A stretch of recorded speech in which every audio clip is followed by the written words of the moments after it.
আমার নবী বলেছে, তিরমিজি শরীফের হাদিস 2211 নম্বর হাদিস, অনেক কিতাবে এসেছে যে কিয়ামতের অন্যতম একটা আলামত হচ্ছে মসজিদ নিয়ে মানুষ প্রতিযোগিতা করবে। আজকে তো তাই দেখতেছে যে অমুক মসজিদ 3 কোটি টাকা পেয়ে এত সুন্দর গেট করে অমুক ভাবে করছে, আমারটা আরো সুন্দর হতে হবে আমাদেরটা। প্রতিযোগিতা, নামাজের ইবাদতের প্রতিযোগিতা নাই, মসজিদের প্রতিযোগিতা। কথা কন না, ঠিক কি না? তা আমাদের এলাকা কুমিল্লা বাজারের মসজিদ, ইমাম চলে গেছে ঈদের মধ্যে, ঈদুল ফিতরের ছুটিতে, নামাজ পড়ার কেউ নাই। একজন হলো সভাপতি, ইমামতির কেউ নাই, একজন হলো কেশিয়ার, আর একজন হলো সাধারণ সম্পাদক মসজিদের।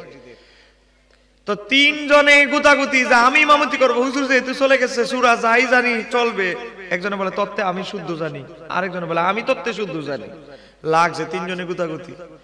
এখন 3 জনে যেহেতু গুতাগুতি লাগছে, ইমামতি করবে একজন, সদস্য হলো 3 জন, বলে কেউ ইমামতি করতে পারবে না, যাও ইমামতি। ইমাম খুঁজতেছে, আমরা দেখি ছোটখাটো একটা হুজুর পাই না।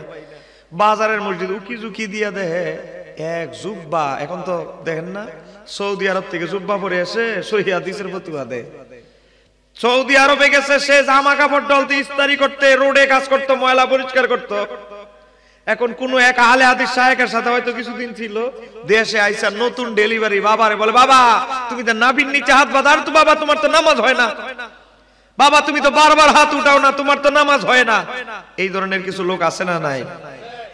এক লোক বোকা, চট্টগ্রামের ভাষা বোকা মানুষকে কি বলে? কি বলেন? বোকা মানুষকে কি বলে আপনারা জানেন না? সরল সহজ একটু বোকা টাইপের কি বলে? বেকুব। বেকুব, বেকুব। এক বেকুব লোক, তার ভাই থাকে সৌদি আরব, সে চিঠি লেখছে। আগে তো চিঠির যুগ ছিল ভাই, তো তুমি তো সৌদি আরব থাকো, শুনছি সৌদি আরবে বড় বড় হুজুররা, শেখরা, বড় বড় লোকরা বড় বড় জুব্বা পরে, আমার জন্য 2টা জুব্বা পাঠাই। আহারে ভাই চিঠি পাইছে, চিঠি ভাই বলে আমার ভাই ঘড়ি চাইছেন। আগে তো ঘড়ির কদর ছিল, ঘড়ি চায় নাই, উপহার আংটি চায় নাই, কত কিছু আছে চায় নাই। আমার ভাই 2টা জুব্বা চাইছে, ইয়া বড় 2 জুব্বা পাঠাই দিছে সৌদি আরবের থেকে। জুব্বা একটা পরে চলে গেছে। কই 12 বছর নামাজ না পড়ি, আজকে ঈদের নামে নামাজ, ঈদের দিন এটা আসর নামাজটা পড়ি, বাজারও আসছে। সে মসজিদের ধারে কাছে যখন আসছে, মুসল্লিরা উকি ঝুঁকি মারতেছে, ছোটখাটো একটা খুজুর খুঁজতেছে নামাজ পড়ার জন্য। মুসল্লি বলে, সভাপতি বলে, আরে দেখনি অমুকের বাপ, এতক্ষণ তো আমরা ছোট হুজুর খুঁজতেছি, বাজারে দেখি বড় হুজুর করতেছে। জুব্বা দেখে পাগল হয়ে গেছে, জুব্বা দেখে মনে করছে বড় হুজুর। তাহলে জুব্বা দেখলে পাগল হলে হবে না, ভিতরে কি আছে, ঈমান আকীদা ঠিক আছে কিনা যাচাই করতে হবে। এই কথা বলেন ঠিক কিনা? হুজুর, আরে আপনারই তো আমরা খুঁজতেছি, এতক্ষণ ধরে ইমামতির জন্য একটা ছোট হুজুর খুঁজতেছি। আরে আল্লাহ, আল্লাহ তো বড় হুজুর মিলাই দিছে। এই বেচারা সূরা ফাতিহা শুদ্ধ করে পড়তে জানে না। হ্যাঁ কয় বাবা রে, আমি তো পড়ছি, আইছি নামাজ পড়তাম, পড়ছি তো বিপদে। হ্যাঁ না না না, আমি ইমামতি করব না। কেশিয়ার, সভাপতি আর সাধারণ সম্পাদক মসজিদে দেখছো আমরা ইমামতির লেগে কত পাগল, আর কত বুজুর্গ হুজুর ইমামতি করতে চায় না। আরে এই হুজুরের পিছনে আজকে নামাজ পড়তে হবে, এই বুজুর্গ হুজুরকে আজকে ছাড়া যাবে না। আরে আপনি যত কথাই বলেন আপনার পিছনে আজকে নামাজ পড়বই, কারণ আমার তো ওযু নাই, ওযু নাই, সমস্যা নাই। একজনে ধাক্কা দিয়ে টিউবওয়েলের কাছে নিয়ে গেছে। আগে তো টিউবওয়েলের যুগ, এখন না মোটরে সুইচ টিপ দিলে গরম পানি, ঠান্ডা পানি। চলে গেল, ধাক্কা একটা মারছে, টিউবওয়েলের কাছে নিয়ে গেছে। একজনে, এক মুসল্লি ধাক্কা দিয়ে টিউবওয়েলের কাছে নিয়ে গেছে হুজুরকে। আরেকজনে চাপ দেওয়া শুরু করছে, আরেকজনে হাত পা টোলা শুরু করছে, উযু করাইতেছে। উযু করার পরে বেচারা কাঁপতেছে, কারণ জীবনে ইমামতির নিয়তটাও জানে না কেমনি ইমামতি করবে। হ্যাঁ কাঁপতেছে, বলে হুজুর চলেন। এক ধাক্কা দিছে, মসজিদের দরজার কাছে নিয়ে গেছে। আরেকজনে ধাক্কা দিয়ে একেবারে মেহরাবের কাছে নিয়ে গেছে। বেচারা ভয়ে আতঙ্কে ইকামত ছাড়াই আল্লাহু আকবার। মুসল্লি কয় কি হুজুর আইলো? হ্যাঁ হুজুর ইকামত ছাড়াই নামাজ শুরু করে দিল। তো কিছু আমাদের কিছু পাবলিক আছে জুব্বা দেখে পাগল হয়ে যায়। এরা বলে আরে আমাদের হুজুর তো দাওয়াত খাওয়ায় হুজুর, মুন্সি, এটা বড় হুজুর, বড় হুজুর নামাজ পড়ে ইকামত লাগে না। জোরে কর না নাউজুবিল্লাহ। ইকামত কি বড় হুজুর ছোট হুজুরের জন্য মাপ আছে? বেচারা রুকুতে গেছে আধা ঘন্টা, এক সেজদা কি আধা ঘন্টা। মুসল্লি বলে দেখছো যত বড় হুজুর তত বড় সেজদা।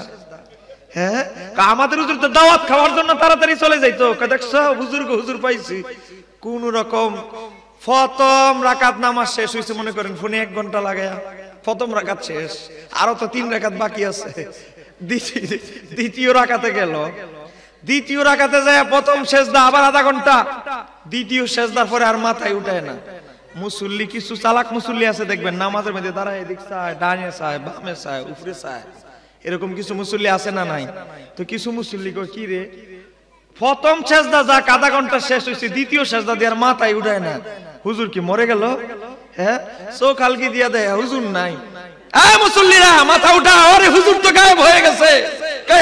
রে আমরা কি বেয়াদবি করলাম, ভাগ্য গুণে এত বড় বুজুর্গ হুজুর পাইলাম, হ্যাঁ হুজুর গায়েব হয়ে গেছে। আসলে তো গায়েব হয় নাই, বেচারা আর কুলাইতে পারতেছে না, তার ফুজি নাই, ইমামতি করে নাই, ভয়ে কাঁপতে কাঁপতে কাঁপতে চিন্তা করলো কাফা কাফির চেয়ে ফালায় যাওয়াটাই ভালো। টিনের মসজিদ তো ডান দিক দিয়ে একটু ভাঙা বেড়া, ভাঙা দিয়ে ফালায় গেছে, আর পাবলিক মনে করছে কি হুজুর গায়েব হয়ে গেছে। তো জুব্বা দেখলে পাগল হলে হবে? এই বেড়া তো, এই লোক তো ভয়ে আতঙ্কে চলে গেছে ফালায়া। আপনারা কি আবার আমারে ফালায়া চলে যাবেন এদিকে ডান দিক দিয়ে? হ্যাঁ, এদিক দিয়ে তো বাম দিক দিয়ে খোলা আছে, আসেন না চলে যাবেন? কে কে চলে যাবেন হাত তুলে দেখাই দেন।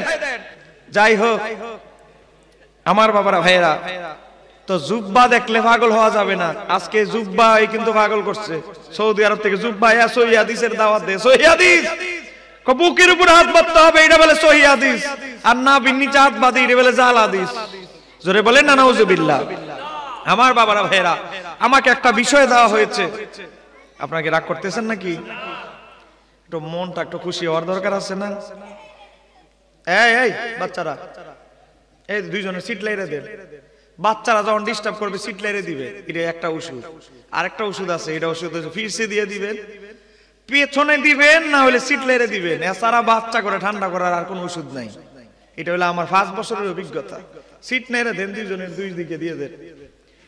আমার বাবারা ভাইরা, আমরা মাযহাবের ক্ষেত্রে আমাদের মাযহাবের নাম কি? হানাফি। জোরে বলে না কি? হানাফি। এই যে 4 মাযহাবের যে 4 জন শ্রেষ্ঠ ইমাম,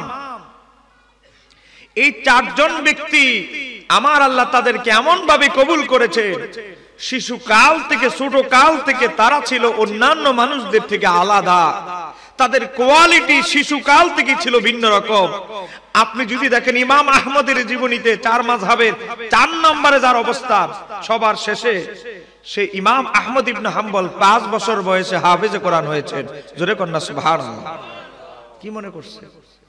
ইমাম শামসুদ্দিন জাহাবী রাহমাতুল্লাহ আলাইহি কিতাবের নাম সিয়ারুল আলামিন নুবালার মধ্যে ইমাম আহমদের জীবনীতে 16 নম্বর খণ্ডে লেখে যে ইমাম আহমদ ইবনে হাম্বল 5 বছর বয়সে হাফেজে কোরআন হয়েছেন। একটু জোরে কন্যা সুবহানাল্লাহ। কেন, কিভাবে হতে পেরেছেন জানেন? কারণ ইমাম আহমদের মা ছিলেন হাফেজা। হাফেজা হওয়ার কারণে কোলের দুধ পান কোরআনের সুবিধার্থে খাবারের ছন্দে তালে তালে আদরের ছন্দে আদর করতে করতে কোরআন, গোটা কোরআন ইমাম আহমদের সিনার মধ্যে ঢুকিয়ে দিয়েছেন। জোরে বলেন না সুবহানাল্লাহ। ইমাম আহমদের বাবা মারা গেল 2 বছর পরে, কিন্তু ইমাম আহমদের মা ভিক্ষা ব্যক্তি বেঁচে নেয় নাই। একটা দোকান ছিল বাগদাদ নগরীতে, একটা দোকান ছিল ইমাম আহমদের। এই দোকানটা ভাড়া দিয়ে ইমাম আহমদের লেখাপড়া খরচ চলতো, আর পরিবারের খরচ চলার জন্য, পেট চলার জন্য ইমাম আহমদের মা সুতার কাজ করত। তারপরও ভিক্ষা ব্যক্তি বেঁচে নেয় নাই। তারা এমন মুত্তাকি তাকওয়াবান হওয়ার কারণে তাদের সন্তানরাও হয়েছে যুগের নয় কিয়ামত পর্যন্ত বড় ইমামদের একজন। জোরে বলেন না সুবহানাল্লাহ। আপনি যদি ইমাম শাফির জীবনী দেখেন, করুণ অবস্থা। প্রত্যেক ইমামদের অবস্থা যদি দেখেন, প্রত্যেক ইমাম জেল কেটেছেন। আপনি ইমাম আহমদের জীবনী দেখেন, জেল কেটেছেন। ইমাম আবু হানিফার জীবনীতে দেখেন, জেলে মৃত্যুবরণ করেছেন। ইমাম আহমদ শুলে পর্যন্ত চড়তে হয়েছে মুতাজিলা শাসকের কারণে, মুতাসিম বিল্লাহর অত্যাচারে। ইমাম মালিককে দেখেন, ইমাম মালিককে তৎকালীন আব্বাসীয় শাসক কয়েক দফা জেলে দিয়েছিলেন, কিন্তু তারপরেও তারা ইলমে দ্বীনকে ছাড়ে নাই, কারণ তারা এসেছে জাতির রাহবার হাদি হিসাবে। একটু জোরে বলেন না সুবহানাল্লাহ। আজকে সেই মহান বুজুর্গ ইমামদেরকে সমালোচনা করা হয়, মনে রাখবেন এটা একটা কিয়ামতের আলামত। দলিল তিরমিজি শরীফের হাদিস নাম্বার 2211।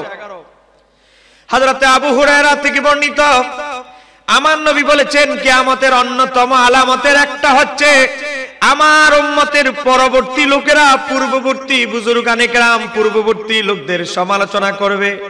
আজকে আমরা তাই দেখতে পাচ্ছি। ইমাম আহমদ ইবনে হাম্বলের ব্যাপারে, চার মাযহাবের ইমামদের ব্যাপারে আমি যদি বলতে যাই গোটা রাত বলতে পারবো, রাত শেষ হয়ে যাবে, বলা শেষ হবে না। ইমাম আহমদ ইবনে হাম্বল তিনি হাদিসের কিতাব লিখেছেন মুসনাদে আহমদ। এই কিতাবটা তিনি লিখেছেন 6 লক্ষ হাদিস যাচাই বাছাই করে তিনি এই কিতাবটা লিখেছেন। জোরে কন্যা সুবহানাল্লাহ। আজকে 6 লাখ হাদিস যদি কাগজে লেখে, এমন হাদিস আছে 1.5 পৃষ্ঠা 2 পৃষ্ঠা দোয়াত কালিতে লিখতো আগে, গোটা এই ফ্যান্ডেলটা ভরে যাবে উচ্চতায়। 6 লক্ষ হাদিস একসাথে লেখা হবে। তাহলে ইমাম আহমদ ইবনে হাম্বল তাদের ইমাম, তাদের জ্ঞান, এই সমস্ত ইমামদের জ্ঞান আর এই যুগের ইমামদের জ্ঞান, আলেমদের জ্ঞান কখনো এক নয়। কেন এক নয় হুজুর? কারণ আগের আলেমদের জ্ঞান থাকতো সিনার মধ্যে, আর আমাদের এই যুগের আলেমদের জ্ঞান থাকে কিতাবের পাতাত। কিতাব না দেখলে হাদিস বলতে পারে না, কিতাব না দেখলে মাসালার উত্তর দিতে পারে না, কিতাব পড়ে পড়ে বলে। আর আগের আলেমরা লক্ষ লক্ষ হাদিস তারা সিনার মধ্যে গেঁথে রাখতেন।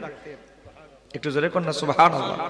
কারণ তারা তো শিল্পপতি ছিল না একজনও। এই যে ইমাম আহমদের কথা বললাম, ইমাম আহমদ যখন মক্কায় গেলেন, বেশি দিন থাকতে পারেন নাই। মক্কা যাওয়ার পরে এখন বাগদাদে তো টুকটাক কাজ করতো, কাজ পাইতো, ফল টল ঝুরি নামাই দিত, টুকটাক কাজ করতো, হাদিসও শিখতো, ছাত্র আবার কাজও পার্ট টাইম কাজ করতো। কিন্তু মক্কা ওনার কাছে নতুন জায়গা। কত কষ্টে ছিল। এই মহান ব্যক্তিরা গোটা পৃথিবী আরব জাহান ভ্রমণ করেছে হাদিস সংরক্ষণের জন্য। আজকে তারা হাদিস বেশি বুঝে না, তারা মাসালা বেশি বুঝে না। এই যুগের কিছু বক্তা বের হয়ে গেছে, এই যুগের কিছু শায়েখ বের হয়ে গেছে, তাদের চার মাযহাবের ইমামদের ফতোয়া ভালো লাগে না। এরা নিজেদের দাবি করে আহলে হাদিস। জোরে বলেন কি হাদিস? জোরে বলেন কি হাদিস? আহলে হাদিস। এরা কোনো মাযহাব মানে না। আমার কথা হচ্ছে, তুমি হানাফি মাযহাব মানো না, শাফি মানো, আমার কোনো আফসোস নাই। শাফি মানো না, হাম্বলি মানো, আমার কোনো কষ্ট নাই। চার মাযহাব হক, এটা আমাদের আহলে সুন্নাত ওয়াল জামাতের আকীদা। কিন্তু তুমি মাযহাব মানবা না, আবার চারি মাযহাবের গালি দিবা, আবার তোমার বাবা আলবানির মাযহাব মানবা, তোমার বাবা ইবনে তাইমিয়ার মাযহাব মানবা, তোমার বাবা ওই ইবনে বাস 100-200 কানা এর ফতোয়া মানবা। আবার বলো ইমাম আবু হানিফার ফতোয়া মানি না, তোমার ইবনে বাজের ফতোয়া মানি। আরে তোমার ইবনে বাজ যদি ইমাম আবু হানিফার নাম নিতে গিয়ে ইমাম আবু হানিফা বলে ইমাম শব্দ ব্যবহার করে, জোরে বলেন না সুবহানাল্লাহ। আপনাকে রাগ করতেছে? আবার আসে মাযহাব, তারা বলে কোরআন আর হাদিস দুইটার পরে আর কিছু মানা যাবে না, আর কিছু মানা যাবে না। অথচ কোরআন হাদিসে বলে 5 প্রকার বিষয়ের অনুগত্য করতে হবে, 5 ব্যক্তিকে মানতে হবে। জোরে বলেন কয় ব্যক্তি? জোরে কোন না কয় ব্যক্তি? আমার বাবারা ভাইরা, আবার আসে তা আল্লাহর অনুগত্য করতে হবে। মাযহাবের আল্লাহর অনুগত্য করতে হবে, এত কোনো সন্দেহ আছে? এটা মুসলমান, খ্রিস্টান, ইহুদি, নাসারা 3 দলই একমত। মুসলমানের সবাই একমত, আল্লাহকে মানতে হবে, আল্লাহর অনুগত্য করতে হবে। ইহুদিরাও যদিও আসল জায়গার মানে না আর কি, ইহুদি নাসারারা। দেখেন এবার আসেন নবীর অনুগত্য করতে হবে, এটা নিয়েও দ্বিমত নাই। তো দ্বিমত হইল গিয়া মাযহাব জায়গায়, মাযহাবের ইমামদেরকে অনুসরণের জায়গায়। তো আমরা সবার আগে কোরআন থেকে একটু অনুসন্ধান করি, কোরআনে কি বলেছে। কোরআনে কি মাযহাবের ইমামদেরকে মানে মুস্তাহিদ তবকার ফকিহদেরকে অনুসরণের অনুমতি দিয়েছে নাকি দেয় নাই? আমরা আগে একটু দেখি। আমার বাবারা ভাইরা গভীর মনোযোগ। সূরা নিসা আয়াত নাম্বার 59, সূরা নিসা আয়াত নাম্বার 59 এর মধ্যে আমার আল্লাহ কোরআনুল কারীমের মধ্যে সূরা নিসা আয়াত নাম্বার 59 এর মধ্যে মাযহাবের কথা কিভাবে তুলে ধরেছেন, মুস্তাহিদ তবকার ইমামদেরকে মানতে হবে আমার আল্লাহ তুলে ধরেছেন। এই দেখেন আহলে হাদিসদের তাফসীর আমার কাছে আছে। আহলে হাদিস জামাতের ভাই, কওমি ভাইদের প্রিয় তাফসীর, নাম হলো তাফসীরে ইবনে কাসির। লিখেছে আল্লামা ইমাম ইবনে কাসির, 774 হিজরিতে ইন্তেকাল। একেবারে আহলে হাদিসদের তাফসীর থেকে আগে শুরু করব। জোরে কোন না মারহাবা। দেখে এটা আরবি, বাংলা জের জবর দেওয়া নাই হুজুর।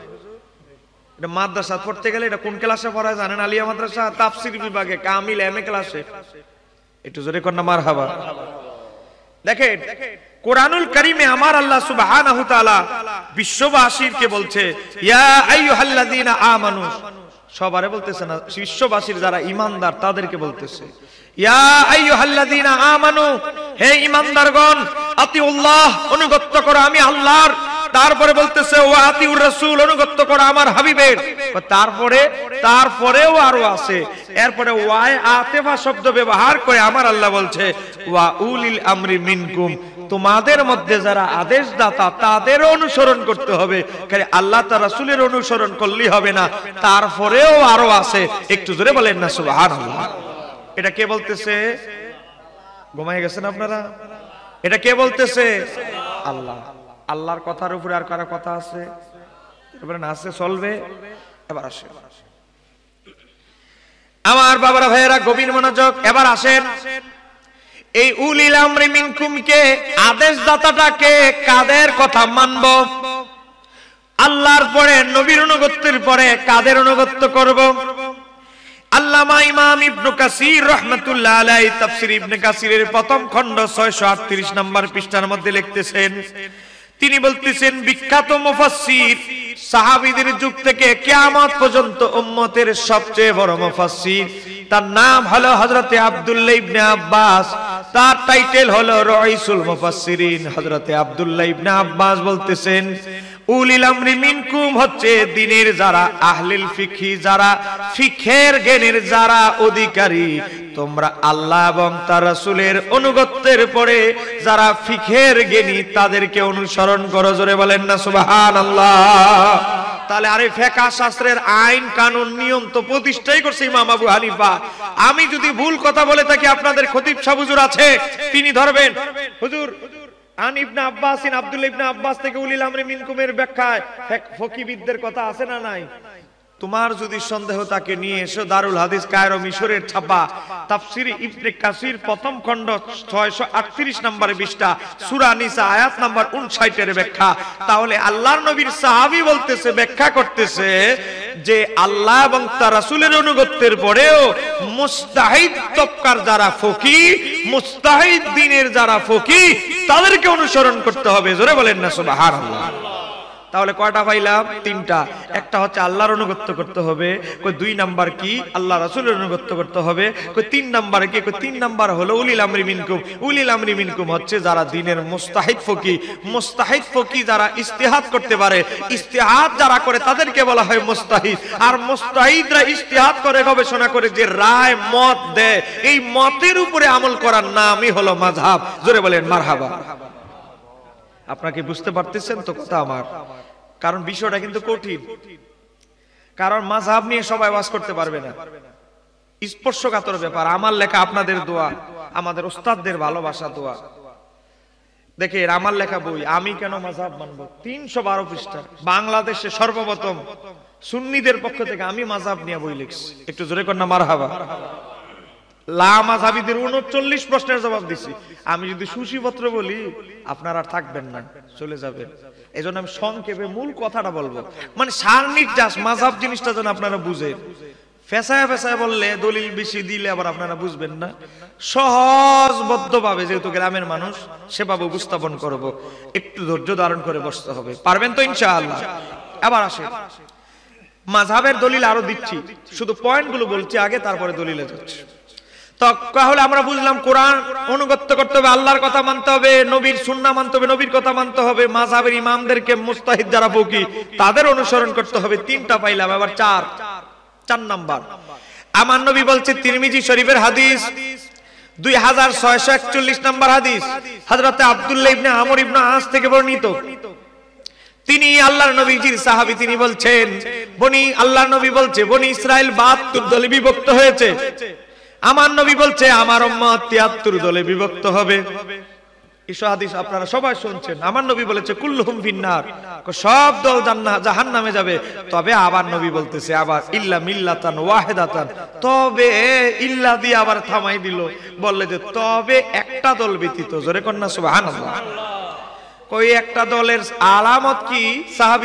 সাহাবীরা নবীকে জিজ্ঞেস করতে লাগলো, ইয়া রাসূলুল্লাহ, আমরা তো আপনি আছেন, আমাদেরকে কেউ পথভ্রষ্ট করতে পারবে না, কিন্তু আপনি যখন ওফাত বরণ করবেন আমাদের পরবর্তীরা তো ফিতনায় পড়ে যাবে, তারা কিভাবে সঠিক দলকে চিনবে, আলামতটা কিভাবে বের করবে? তখন আমার নবী বললেন মা আনা আলাইহি ওয়া সাহাবী, যেই দলের মডেল হবে আমি নবী এবং আমার সাহাবীরা, ওই দলটা হবে জান্নাতি। তাহলে বোঝা গেল নবীরও মানতে হবে, নবীজির সাহাবীদেরও মানতে, জোরে বলেন না মানতে। আর এরা দুইটার পরে আর কিছু পায় না, বলে কি কোরআন আর হাদিস, তারপরে আর কিছু মানা যাবে না। আর আমার নবী বলে আমার সাহাবীদেরও মানতে হবে। আর যদি না মানো কি হবে জানো? কুল্লুহুম ফিন্নার, ওই 72 দলে ঢুকতে হবে। কারণ যেই দলটা জান্নাতি হবে ওই দলের মডেল আদর্শ হবে আমার নবী এবং সাহাবীরা। তাহলে সাহাবীদেরকে যদি বাদ দেয় তাহলে বোঝা গেল অটো 72 দলে ঢুকে যাবে। আর 72 দলে ঢুকলে কি হবে? আমার নবী ঠিকানা দিয়ে দিতেছে 72 দলের কুল্লুহুম ফিন্নার। তাহলে আমার নবী যদি কাউকে জাহান্নামের সার্টিফিকেট দেয়, কোন বাবা, কোন শায়েখ, কোন আমিরের ক্ষমতা নাই ও তাকে জান্নাতে ঢুকানোর। কথা কোন না ঠিক কিনা? বুঝতে হবে। আমার নবী যদি পরে ঠিকানা দেয় জাহান্নামে যাবে, 72 দল জান্নাতে নেওয়ার ক্ষমতা কারো আছে? বুঝতে হবে। আমার বাবারা ভাইরা, আমরা একটা দল জান্নাতে যাব, যেই দলের নাম হলো আহলে সুন্নাত ওয়াল জামাত। কথা কোন না ঠিক কিনা? আহলে সুন্নাত ওয়াল জামাত একমাত্র নাজাত প্রাপ্ত দল। এটা কোরআনেও আছে, হাদিসেও আছে, ইজমা দ্বারাও প্রমাণিত। যদি কোরআনে কোথায় আছে বলতে চান, বলবো কোরআনে সূরা বাকারার পরে একটা সূরা আছে, সূরার নাম সূরা আলী ইমরান। প্রথম সূরা সূরা ফাতিহা, দ্বিতীয় সূরা সূরা বাকারা, তৃতীয় সূরার নাম কোরআনের কি? সূরা আলে। আপনারা কি রাগ করছেন আমার উপরে নাকি রংসা দিতে হবে আপনাদের?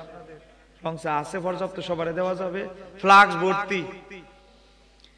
তো আপনারা একটু গলাটা একটু ছাড়েন না। আপনারা তো বছরে একদিন, আর আমরা তো প্রতিদিন একটা কইরে আসছি। এখন আসছি আবার 2 ঘন্টা কেন বয়ান করব, এরপরে আবার ঘুম নাই, আবার কালকেও মাহফিল আছে 2টা। একটা কোথায় জানেন? কুমিল্লা চক বাজার, একেবারে টাউনে, কুমিল্লা টাউনে আশেপাশে আহলে হাদিস ভরে গেছে। বলতেছে হুজুর আপনার এই জায়গাতে লাগবো, আপনি ছাড়া হইতো না। তাই আমি বললাম ভাই আমার তার একটা মাহফিল আছে। হুজুর অসুবিধা নাই, শহর অঞ্চল মানুষ ঘুমায় না, আপনি 11টা বাজে আসেন। তারপরেও লাগবে, কারণ আহলে হাদিস যেখানে আপনারা দরকার সেখানে। যেরকম না মারহাবা। তা আমরা এই গলা ভাড়ায় লাইতেছি, আর আপনারা যদি গেলে সুবহানাল্লাহর আওয়াজটা একটু জোরে দিবেন, এটা যদি না পারেন তো কেমনে হইবে কোন?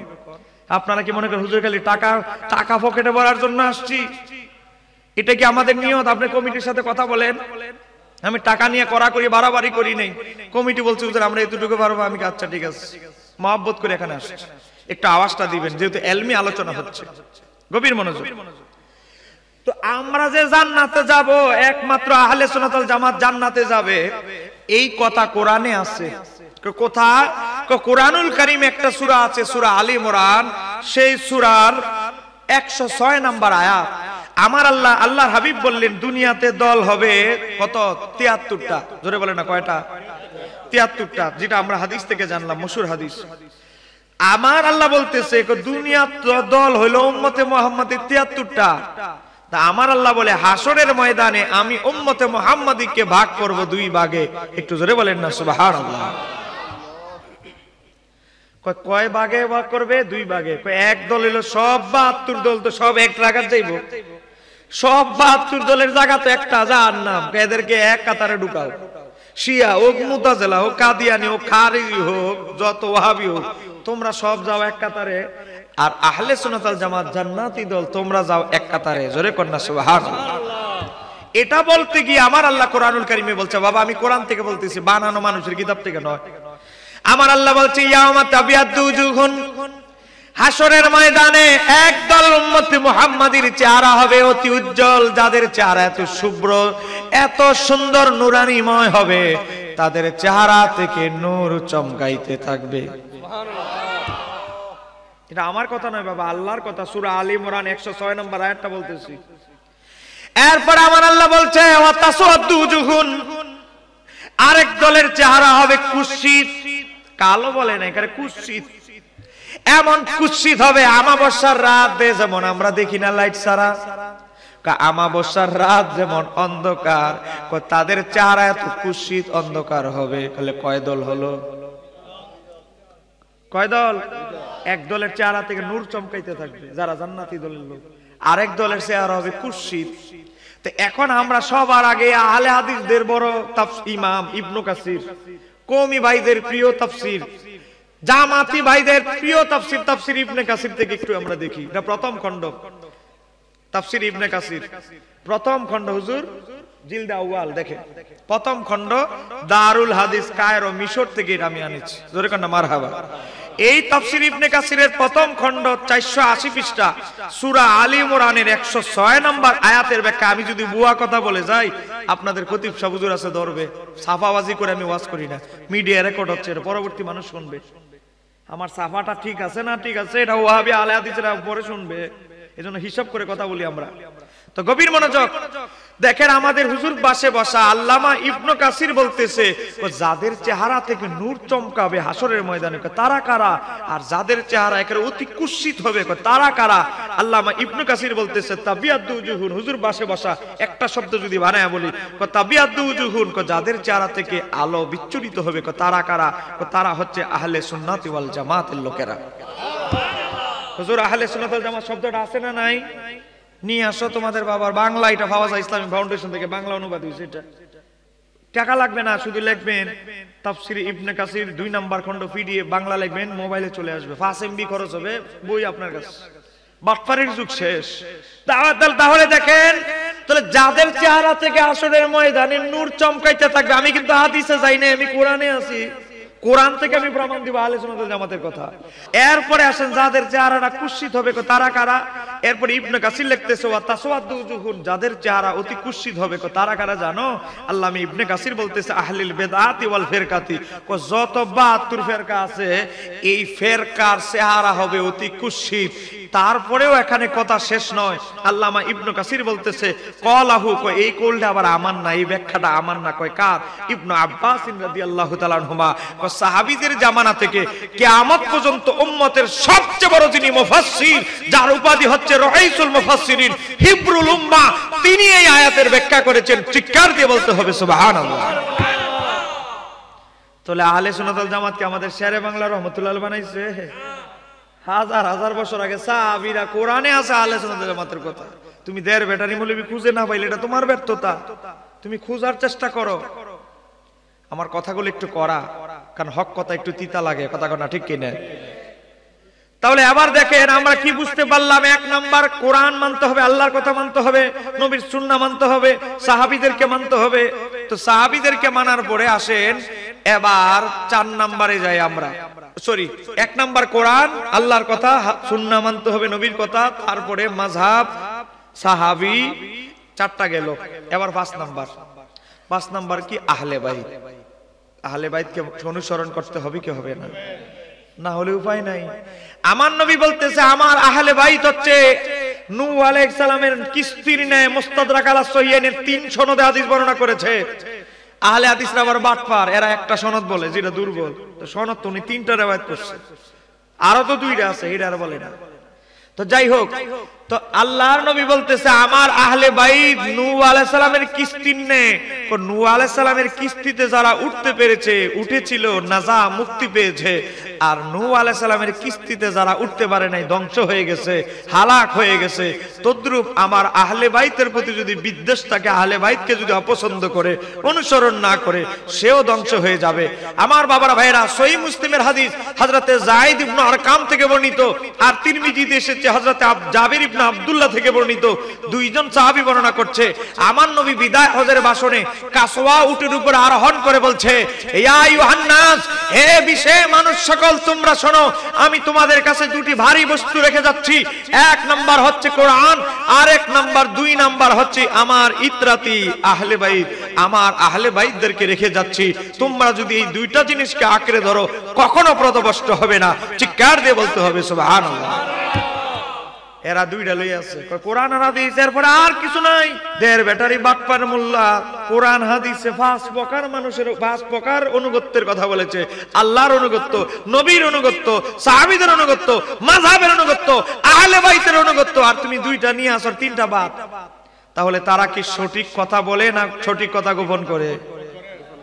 আমার যুবক ভাইদের কি কি যে ভাইরাসে ভাইলো, হ্যাঁ সহি হাদিস ফ্রি বই দেয়, আর আমার ছেলেরা যুবক ভাইরা পাগল হয়ে যায়। আমার বাবারা ভাইরা, এবার আমি পয়েন্ট গুলো বললাম, এবার আসতেছে আলোচনায়। তো এমন মাযহাব আমরা মানতে হয় দুই কারণে, যেরকম না কয় কারণে। এই যে ইমাম আবু হানিফার মতো নামাজ 5 ওয়াক্ত, শাফির মতো 5 ওয়াক্ত, মালিক ইমাম মালিকের মতো 5 ওয়াক্ত, ইমাম আহমদের মতো 5 ওয়াক্ত। কই কেন? কারণ 5 ওয়াক্ত নামাজ সুস্পষ্টভাবে প্রমাণিত, এটা ব্যাখ্যা করতে হবে না। তো মাযহাব মানতে হয় কেন? তো যেই যেই জটিল সূক্ষ্ম ব্যাপারগুলো আছে, ওই সূক্ষ্ম ব্যাপারগুলো ব্যাখ্যাকারী হিসাবে আমরা ইমামদেরকে ফলো করি। জোরে কর না সুবহানাল্লাহ। এই ব্যাখ্যাগুলো দুই ধরনের। জোরে বলেন কয় ধরনের? দুই ধরনের। কিছু ব্যাপার আছে হাদিসে আছে, কিন্তু হাদিসে অস্পষ্ট, স্পষ্ট নাই। আবার কিছু ব্যাপার আছে মাযহাবের অনুসরণ আমরা কেন করি? দুইটা কেন্দ্রে আমরা মাযহাবকে মানি। একটা কেন্দ্র আছে যে কিছু কিছু আলোচনা কোরআন হাদিসে থাকলেও অস্পষ্ট, সরিহ সুস্পষ্ট নয়, তো এগুলোকে স্পষ্ট করে দেওয়ার জন্য, তাবিল করে দেওয়ার জন্য, খোলাসা করে দেওয়ার জন্য আমরা একজনকে অনুসরণ করি, তারা হলো মাযহাবের ইমাম। একটা এই উদাহরণ দিচ্ছি, নাম উদাহরণে আসতেছি। 2 নাম্বার হলো আবার এমন এমন মাসালা আছে যে ব্যাপারে কোরআনেও কিছু ইঙ্গিত নাই, আবার হাদিসেও ইশারা ইঙ্গিতও কিছু নাই। এমন আধুনিক অনেক মাসালা আছে। নবীজির যুগে এক সময় ছিল, সাহাবী তাবিদের যুগে এমন অনেক মাসালা সৃষ্টি হয়েছে। এগুলো মুফতি যারা মুস্তাহিদ তারা সমাধান করেছে। যেমন উদাহরণ, যেমন হাদিস কেন্দ্রিক অস্পষ্টতা, আর যেগুলো কোরআন হাদিসে একেবারে কিছু নাই সেগুলোর ব্যাপারে দুইটা পার্ট। এই দুইটা পার্টের কারণে কিন্তু আমরা মাযহাব মানি। যেমন আমার হাতে একটা কিতাব আছে, দেখে এই কিতাবটা লেখা হয়েছে আজ থেকে 1100 বছর আগে। জোরে কন্যা মারহাবা। প্রায় 1150 বছরের কাছাকাছি। ইমাম তাবরানী রাহমাতুল্লাহ আলাইহি, দেখেন ইন্তেকাল সাল লেখা আছে আমার হুজুর পাশে বসা, 360 হিজরি হুজুর, এখন চলে 1445, হিসাবটা বুঝেন। উনার ইন্তেকাল, মারা গেছেন উনি ইমাম 360 হিজরি, কিন্তু উনার জিন্দেগি গিয়েছে 300 হিজরি 200 হিজরির কিছু। তাহলে এখন থেকে প্রায় 1100 1150 বছর আগের ইমাম। ধরে কন্যা মারহাবা। তিনি তিনটা তার প্রসিদ্ধ হাদিসের কিতাব আছে ইমাম তাবরানীর। একটা হচ্ছে আল মুআজামুল কবির, আর একটা হচ্ছে আল মুআজামুল আওসাত, আর একটা হচ্ছে আল মুআজামুস সাগীর। এই তিনটা মুআজাম ওনার। তো এই কিতাবের মুআজামুল আওসাতটা 18 খণ্ড। আমার কাছে এখন যেটা আছে এটা কত খণ্ড? 2 নাম্বার খণ্ড। মনে করেন না যে একটা খণ্ড নিয়েছে, মনে কিতাবটা এতটুকুই, এটা 18 খণ্ড। এখানে হাদিস আছে কত? 1038 থেকে 2293 হাদিস পর্যন্ত। আমি কিন্তু কিতাব থেকে দেখাচ্ছি। আপনারা বলেন, এ আমার বাবারা ভাইরা, হযরতে মাওলা আলী শেরে খোদার চাইতে কি বড় কোন জ্ঞানী পৃথিবীতে কিয়ামত পর্যন্ত আর আসবে? আওয়াজটা মনে হয় আপনাদের এলাকাতে মাওলা আলীর চেয়ে বড় জ্ঞানী আছে নাকি? আওয়াজও তো এমনই মনে হয়। বলেন মাওলা আলী শেরে খোদার চাইতে বড় কোন জ্ঞানী আসবে কিয়ামত পর্যন্ত? আহা, যে যার জ্ঞানের ব্যাপারে আমার নবী নিজের সার্টিফিকেট দিয়েছে।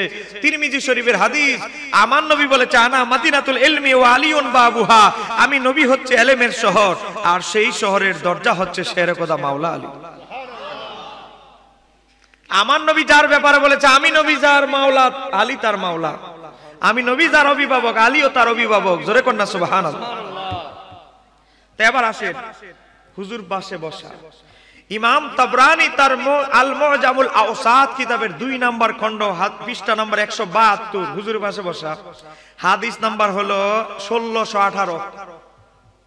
হযরতে হাদিসটি বর্ণিত হযরতে আন আলী রাদিয়াল্লাহু তাআলা, হুজুর মাওলা আলী নাম আছে, দেখেন হযরত আলী বলতেছে কলা, তিনি বলতেছেন কুলতু ইয়া রাসূলুল্লাহ, হে আল্লাহর হাবিব, নবীকে বলতেছে। মনে রাখতে হবে হযরত আলী কিন্তু ছোটখাটো মাসালা নবীকে জিজ্ঞেস করতেন না, জটিল জটিল সূক্ষ্ম ব্যাপারগুলো নবীর কাছে সওয়াল করতেন। কারণ জ্ঞানী লেখারা জ্ঞানী প্রশ্ন করে। একটু জোরে কর না সুবহানাল্লাহ। হযরতে মাওলা আলী মুশকিল কুশা শের খোদা মাওলা আলী আমার নবীকে বলছে, কুলতু আমি আমার নবীকে বলতে লাগলাম, ইয়া রাসূলুল্লাহ, হে আল্লাহর হাবিব, ইন্না জালাবিনা আমরুন লাইসা ফিহি বায়ানুন আমরুন ওয়ালা নাহিয়ুন ফামা তা'মুরুনা। ইয়া রাসূলুল্লাহ, ইয়া হাবিবাল্লাহ, নবী গো, আপনি ওফাত হয়ে গেল, আপনি পর্দা নিলেন, রওজা শরীফে চলে গেলেন। এমন একটা সময় আসলো যেই মাসালার সৃষ্টি হলো, এই মাসালার পক্ষে কোরআনেও স্পষ্ট পক্ষেও বলে নাই, বিপক্ষেও বলে নাই, আপনার সুন্নাহের পক্ষেও বলে নাই, বিপক্ষেও বলে নাই। এমন মাসালা সৃষ্টি হয়ে গেল, ইয়া রাসূলুল্লাহ, ইয়া হাবিবাল্লাহ। তখন সাধারণ মানুষ তো বিপাকে পড়ে যাবে। এই জটিল ব্যাপারে, জটিল বিষয়ের ব্যাপারে সমাধান কি হবে, সমাধান জানার জন্য সাধারণ মানুষ কাদের মুখাপেক্ষী হবে, কাদের কাছে গিয়ে প্রশ্ন করবে, সওয়াল করবে, ও নবী আপনি একটু বলেন না, জোরে বলেন না সুবহানাল্লাহ। কেমন জটিল প্রশ্ন বলতেছি, ইয়া রাসূলুল্লাহ এমন মাসালা আসলো ওই যে এই ব্যাপারে কোরআনেও স্পষ্ট পক্ষেও বলে নাই, আবার আদেশও করে নাই, নিষেধও করে নাই, এমন মাসালা আসলো। ওই যে বুঝতে হবে মাযহাব মানে দুই কারণে, একটা হচ্ছে কোরআন হাদিসে এমন বিষয় আছে কিন্তু অস্পষ্টতা দূর করার জন্য ইমামদেরকে আমরা ব্যাখ্যাকারী হিসাবে মানি, নাম্বার 1। নাম্বার 2 হচ্ছে এমন এমন মাসালা আছে যে ব্যাপারে কোরআনে আদেশও করে নাই, নিষেধও করে নাই, কোরআনে ইশারা ইঙ্গিতে কিছুই নাই। সেই বিষয়ের জটিল বিষয়গুলো, জটিল বিষয়ের সমাধানের জন্য আমরা ইমামদের ব্যাখ্যাকে কবুল করি, কারণ আমরা মনে করি তারা এই ব্যাখ্যা দেওয়ার ব্যাপারে তারা যথেষ্ট জ্ঞানী। জোরে কন্যা সুবহানাল্লাহ। ব্যাপারটা বুঝতে হবে, দুইটা কারণে মাযহাব মানে। তো নাম্বার 2 এ আছে আমি এটা, যেটা কোরআনে স্পষ্ট পক্ষে বিপক্ষে কিছু নাই, ইশারা ইঙ্গিত কিছু নাই, সে বিষয়ে আমরা কি করব। দেখেন মাওলা আলী প্রশ্ন করতেছে নবীজিকে, দের ব্যাটারি মৌলবী জৌতাফার করার মতো যোগ্যতা তোমার নাই মাওলা আলীর। মাওলা আলী কি বলে দেখো, হযরতে মাওলা আলী যখন আমার নবীকে সওয়াল করলেন, ইয়া রাসূলুল্লাহ কোরআনে পক্ষেও বলে নাই, বিপক্ষেও বলে নাই, আদেশে করে নাই, নিষেধও করে নাই, এমন মাসালা সৃষ্টি হয়ে গেল। তখন মানুষ কাদের অনুগত্য করবে, কাদের অনুসরণ করবে? হযরতে আল্লাহর হাবিব বলতে লাগলেন, কলা হুজুর পাশে বসা আমার নবী বলতে লাগলেন, তুসাবিরুনাল ফুকাহা। তখন মানুষ ফুকাহে কারামদের সাথে সলা পরামর্শ করবে। আরো জোরে বলে হুজুর, আল ফুকাহা শব্দ আছে, জুতাফার করতে পারবে না মাওলা আলী, মাযহাবের বিরুদ্ধে কথা বলে। আজকে ইমামদেরকে ফলো করা যাবে না। আমার নবী মাওলা আলীকে বলতেছে, আলী কেমন যদি যুগ আসে যে ব্যাপারে কোরআন স্পষ্ট নয়, হাদিসে স্পষ্ট কিছু, পক্ষে বিপক্ষে কিছুই নাই, অস্পষ্ট এমন কোন মাসালা যদি আসে, তখন ওই যুগের যারা বড় মাপের ইমাম ফকিহ তাদেরকে তোমরা অনুসরণ করবে। তাহলে দেখেন আমরা মুফতি সৈয়দ উসির রহমান সাহেবের কাছে ফতোয়া তালাশ করি, বিভিন্ন এলাকার বিভিন্ন মুফতিদের কাছে ফতোয়া তালাশ করি, কিন্তু ফতোয়া যদিও তারা দেয় বাহ্যিকভাবে, কিন্তু ফতোয়া কিন্তু মূলত দেয় ইমাম আবু হানিফার। কারণ আমরা তো মুস্তাহিদ নয়, আমাদের ইমাম আবু হানিফার ছাত্র, তার ছাত্ররা সমাধান দিয়ে গেছে। আমরা শুধু আরবি কিতাবটা দেখে দেখে খালি ফতোয়াটা শোনাই দেই, নতুন করে আর ইজতিহাদ করি না। তাহলে আমাদের জামিয়ার মুফতি সাহেবের ফতোয়া মানে ইমাম আবু হানিফার ফতোয়া, কারণ উনি নিজের যোগ্যতা ইজতিহাদ করে আর দেয় নাই। ইমাম আবু হানিফা হানাফি মাযহাবের রায়টা মাত্র আমরা বলে দেই, হয়তো ফতোয়া আলমগীরি থেকে, হয়তো হেদায়েত থেকে, হয়তো বাহারুর রায় থেকে, হয়তো বিভিন্ন কোন রদ্দুল মুতার ফতোয়া স্বামী থেকে, কিন্তু মূলত ইজতিহাদ গুলো, গবেষণা গুলো, রায় গুলো দিয়ে গেছে ইমাম আবু হানিফা, ইমাম তাহাবী, ইমাম মুহাম্মদ, ইমাম আবু ইউসুফ, ইমাম জুফার, ইমাম আব্দুল্লাহ ইবনে মুবারক। জোরে বলেন না মারহাবা। এবার আসে এখানে আবার আরেকটা পয়েন্ট আছে, কি জানেন?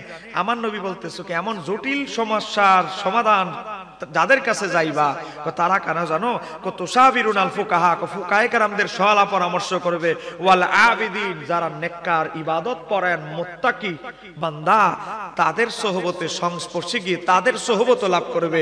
আবার এখান থেকে উলিয়া উলিয়াদেরকেও বাদ দেয় নাই, একটু জোরে কন্যা। তাহলে আমার নবীর উপরে আর কারো ফতোয়া আছে? মাওলা আলীর চেয়ার কোন জ্ঞানী আছে? কথা দলিল তো হাজার দলিল আছে। আমি 69টা হাদিস দিছি মাযহাবের পক্ষে, আমি 69টা থেকে একটা দলিল আপনাদেরকে দিচ্ছি, আরেকটা দলিল দিচ্ছি, দিব। দেখেন এবার আসেন, আমি 2 নাম্বার পয়েন্টে বলতেছি, 1 নাম্বার পয়েন্টে যাব। আমার বাবারা ভাইয়েরা গভীর মনোযোগ। আল্লাহর নবীর যখন কালেমার দাওয়াত দিতে লাগলেন, মদিনাতুল মুনাওয়ারায় যখন আমার নবী গেলেন, যাওয়ার পরে ইয়ামান দেশের লোকেরা দলে দলে আসতে লাগলো, আবার দলে দলে ইয়ামান দেশে গিয়ে তার দেশের মানুষদেরকে বুঝাইতে লাগলো। ইয়ামান দেশে গিয়ে আমার নবীর কালেমার দাওয়াত দিতে লাগলো। ইয়ামান দেশে এভাবে সাহাবীরা, নতুন যারা মুসলিম, নতুন যারা সাহাবী, তারা যখন বারবার দাওয়াত দিতে লাগলো, তাদের দাওয়াতি কাজের কারণে ইয়ামানে হাজার হাজার হাজার হাজার মানুষ মুসলমান হতে লাগলো। জোরে কন্যা সুবহানাল্লাহ। এখন ইয়ামানে যখন হাজার হাজার মানুষ মুসলমান হতে লাগলো, তখন ইয়ামান দেশের একটা বড় দল আসছে নবীজির কাছে। আসার পর বলতেছে, ইয়া রাসূলুল্লাহ, ইয়ামান দেশে তো হাজার হাজার মানুষ মুসলমান হওয়া শুরু হয়েছে, কিন্তু ইয়ামান দেশে কি নাই? কোনো আলেম নাই। এখন আমরা তো সবাই নতুন মুসলমান, আপনার কাছে যারা আসছে তারা তো দেখে দেখে শিখতেছে, কিন্তু আমরা তো দূরে ইয়ামান দেশে, তা আমরা কিভাবে ইবাদত বন্দেগী, ওযু, কালাম, যা মাসালা মাসাইল আছে কেমনে শিখবো? আপনি একজন আপনার সাহাবীদের মধ্য থেকে একটা আলেমদের, আমি আগে বলছি সাবজেক্টটা যেটা আমরা দিছি অনেক কঠিন, একটু হজম করতে আপনাদের কঠিন হলেও কিন্তু বসলে ফায়দা লাভ হবে বাবা। বহু কিচ্ছা কাহিনীর ওয়াজ শুনছেন, কিন্তু এখন ঈমান আকীদা হেফাজতের ওয়াজ শুনতে হবে, জরুরি। কথা বলেন ঠিক কিনা? আমার বাবারা ভাইয়েরা, আল্লাহর নবী ইয়ামানে পাঠানোর জন্য দুইজন লোককে সিলেক্ট করলেন। যেরকম না মারহাবা। একজন হলো মুফতি, ফতোয়া দিবে, আর একজন হলো কাজী। কাজী হিসাবে আমার নবী সিলেক্ট করলেন শেরে খোদা মাওলা আলীকে। জোরে কন্যা সুবহানাল্লাহ। মাওলা আলীকে ডাকলেন। ডাকার পরে মাওলা আলী বলতেছে, ইয়া রাসূলুল্লাহ, আমারে আপনি কাজী হিসাবে দিবেন, বিচারক হিসাবে। এখন আমার কাছে তো জটিল জটিল বিচার আসলে আমি আটকায় যাই। ওনার জিহ্বার মধ্যে জড়তা ছিল মাওলা আলীর, প্রাথমিক যুগে, এটা পরে না, প্রাথমিক যুগে। বলতেছে, ইয়া রাসূলুল্লাহ, আমার জিহ্বার মধ্যে তো জড়তা আছে, তো জটিল বিচার এলো তো আমার এমনি জড়তা আছে, আবার জটিল বিচার এলো আমার জিহ্বা দ্বারা কথাই বের হইতো না, আমারে পাঠায়েন না, আপনি অন্য কেউরে পাঠান। তখন আমার নবী বললেন, ইমাম ইবনু সাদ আত-তাবাকাতুল কুবরায় ঘটনাটা নকল করেছেন। ইমাম ইবনু হাজার আসকালানি আস-সাওয়াইকুল মুহরিকা 2 নম্বর খণ্ডে মাওলা আলীর ফজিলতে এটা উল্লেখ করেছেন। আমার বাবারা ভাইরা, তখন আমার নবী বললেন, আলী তুমি হা করো। হা করছে। হা করার কারণে আমার নবী থুতু মোবারক দিয়ে দিলেন। হযরতে মাওলা আলী শেরে খোদা বলে, আমার নবীর থুতু মোবারকের বরকতে আমার আল্লাহ আমার জিহ্বার মধ্যে এমন শক্তি দিলেন, যত বড় জটিল জটিল বিচার আসতো আমার জবান দ্রুত গতিতে বিচারের ফয়সালা দিয়ে দিত। একবার হযরত ওমর রাদিয়াল্লাহু তাআলা এক জটিল বিচার আটকে গেছে। হযরত ওমরের প্রায় 70টা বিচার, জটিল বিচার হযরত আলী রাদিয়াল্লাহু তাআলা রায় দিয়েছে। জোরে কন্যা সুবহানাল্লাহ। 70টার মধ্যে একটা হলো এক মহিলার বিচার। এক মহিলা সুন্দরী, মুত্তাকি, ফরহেজগার মেয়ে। এখন বকাটে কিছু ছেলে থাকে না, সুন্দরী মেয়ে দেখলে এলাকায় মনে করেন পিছু পিছু ঘুরে আর ডিস্টার্ব করে। এক বকাটা ছেলে, পয়সাওয়ালার ছেলে, এই মেয়েরে প্রথম খারাপ প্রস্তাব দিচ্ছে। এই মেয়ে বয়কট করেছে, কারণ ভালো মেয়েরা কখন জানাবি বিচারের প্রস্তাব গ্রহণ করে। যখন এরপরে বিবাহের প্রস্তাব দিয়েছে, মেয়ে বলে, যেই ছেলে আগে প্রথমে খারাপ প্রস্তাব দেয়, হ্যাঁ আমার বিবাহের প্রস্তাব যদিও দিয়েছে, এই ছেলে জীবনেও ভালো হতে পারে। এখন এই বাটপারে পিছে লাগছে এই মেয়ের, যেমনি হোক এর নামে একটা দুর্নাম রটাইতে হবে। আমি যেহেতু বিয়া করতে পারতাম না, তোরে শান্তিতেও থাকতে দিতাম না। এমন কিছু বকাটে ছেলে আছে না নাই? ওই বন্ড কবিরাজদের কাছে যায়, কামরূপ কামাকা থেকে আগত, বাবা রাঙ্গামাটি 18 বছর ছিল। আমি যদি মিথ্যা কথা বলি দেখবেন ফেসবুকের মধ্যে আছে না নাই? বাবার কোনো পিএস নাই, ডাইরেক্ট বাবার সাথে যোগাযোগ করেন, বাবা অমুক জায়গায়। চট্টগ্রাম শহরের আনাচে কানাচে বিভিন্ন ফ্ল্যাট টালাট ভাড়া নিয়া এই কুফুরি তন্ত্র মন্ত্র দিয়ে আজকে এক ফ্যামিলির সাথে আরেক ফ্যামিলির সংঘর্ষ লাগাই দিচ্ছে, এক ভাইয়ের সাথে আরেক ভাইয়ের সংঘর্ষ লাগাই দিচ্ছে। এই কথা বলেন ঠিক কিনা? আমি মনে করি এটা নিয়ে বাংলাদেশ আইন হওয়া উচিত। কথা কনা ঠিক কিনা? বিভিন্ন মন্ত্রী, ওই যে বিভিন্ন জায়গায় গেলে এমপি মন্ত্রীদের সাথে আমাদের হয়, আমি তাদেরকে বলি, আপনারা এই বৌদ্ধ, এই যে কামরূপ কামাকা থেকে আগত, অমুক থেকে আগত, এদের ব্যাপারে একটা আইন পাস করেন, এদের ব্যাপারে সংসদে কথা বলেন, কারণ তাদের কারণে বহু মানুষের ব্যবসা নষ্ট। একজনে ভালো ব্যবসা করতেছে, প্রতিপক্ষ হ্যাঁ কয়ারে ডাউন খাওয়াইতে হইব, কুফুরি মন্ত্র করতেছে। এরপরে একটা ভাই ভালো চলতেছে, সামান্য একটা ব্যাপারে গুতাগুতি লাগছে, অন্য জালে বলে হ্যাঁ শান্তিতে থাকতে দিতাম না। হ্যাঁ, তাই আওয়ার পরেই কুমিল্লার ভাষা কইতেছে, হ্যাঁ আওয়ার পরেই হ্যাঁ রাতুনি সেগা সংসারটা টিয়া পয়সার ক্যাশিয়ারের বাগদা নিছে গা, সামান্য একটা হিংসা থেকে মহিলারা। কবিরাজদের কাছে যত রোগী আছে 100%-এর মধ্যে 90% হলো মহিলা। কথা কোনা ঠিক কি না? হঠাৎ করে মনে পড়লো, এজন্য বলতেছি আর কি। তো যাই হোক, আপনারা কি রাগ করতেছেন নাকি? তো এখন ওই বাটপার ছেলেটা চিন্তা করলো, ওরে যেহেতু আমি বিয়ে করতে পারতেছি না, ওরে আরেকজনের হইতে জীবনও দিব না, একেবারে জিন্দা মেরে ফেলবো। ডাইরেক্ট তো মারতে পারবো না, হাতে মারতাম না বাতে মারবো, একটা কথা আছে না? হ্যাঁ, 2-3 জন ছেলে বাড়া করছে মিথ্যা সাক্ষী। তোমরা সাক্ষী দিবা হযরত ওমরের কাছে গিয়া যে মহিলা কি করছে, জানা করছে, খারাপ কাজ করছে। যেরকম নাউজুবিল্লাহ। এখন সাক্ষীরা মনে করেন এমন ভাবে ওয়াল্লাহি কসম টসম বলে এমন ভাবে সাক্ষী দিতেছে, হযরত ওমর খাইছে রে, মহিলার পক্ষে কোনো সাক্ষী নেই। এখন ওই মহিলা এমন একটা কথা বলল, হযরত ওমরের হৃদয়ে গিয়ে টাচ লাগলো। ওই মহিলা বলল, আমিরুল মুমিনিন হযরত ওমর, আমার পক্ষে হয়তো বা এখন কেউ সাক্ষী নাই, কিন্তু আমি নির্দোষ। আমি আল্লাহর দরবারে, আমি হাসরের ময়দানে আমি আপনার নামে নালিশ করব, বিচার করব। কি করব? ওমর যাচাই বাছাই তল্লাশি অনুসন্ধান না করে ওই মহিলা বলতে লাগলো, আমাকে একটু সময় দেন, অথবা আপনি একটু যাচাই বাছাই করেন। তখন যখন বলল যে আমি আল্লাহর দরবারে বিচার করব, খলিফাতুল মুসলিমিন আমিরুল মুমিনিন ওমর যাচাই বাছাই না করে আমার বিরুদ্ধে বিচারের রায় দিয়েছে, তখন হযরত ওমর বললেন, বুঝছি এই জটিল বিচার একজন সমাধান করতে পারবে, আর সে কেউ নয়, সে হচ্ছে আলী ইবনে আবি তালিব। হযরতে আলী রাদিয়াল্লাহু তাআলা আসলেন। হযরতে আলী রাদিয়াল্লাহু তাআলা বললেন, আপনি আমাকে কেন ডাকলেন? বললেন, আলী, আপনাকে তো বিভিন্ন জটিল জটিল বিচার না হইলে ডাকি না। আজকেও একটা জটিল মামলায় আমি আটকে গিয়েছি, এটা আপনি সমাধান করতে হবে। কই কি? হযরতে আলী রাদিয়াল্লাহু তাআলাকে পার্সোনাল ডেকে সব কথা খুলে বললেন। হযরতে আলী রাদিয়াল্লাহু তাআলা মুস্কি হাসি দেয়, কারণ ওনার বেলায়েতি শক্তি তো একটু অন্যরকম। কথা কনা ঠিক কি না? হযরতে আলী রাদিয়াল্লাহু তাআলা বলেন, এটা আমি মুহূর্তের মধ্যে সমাধান করে দিতেছি, টেনশন করবেন না। কো সাক্ষীদাতা কয়জন? কো 3 জন। কো সাক্ষীদাতা তো 3 জন দরকার নাই, 2 জনই যথেষ্ট। কো 2 জনকে বাছাই করলো, বলে এরা 2 জন হেসা কথা কয়, সব সময় সত্য কথা বলে। এই 2 জন আমার কাছে আসলো।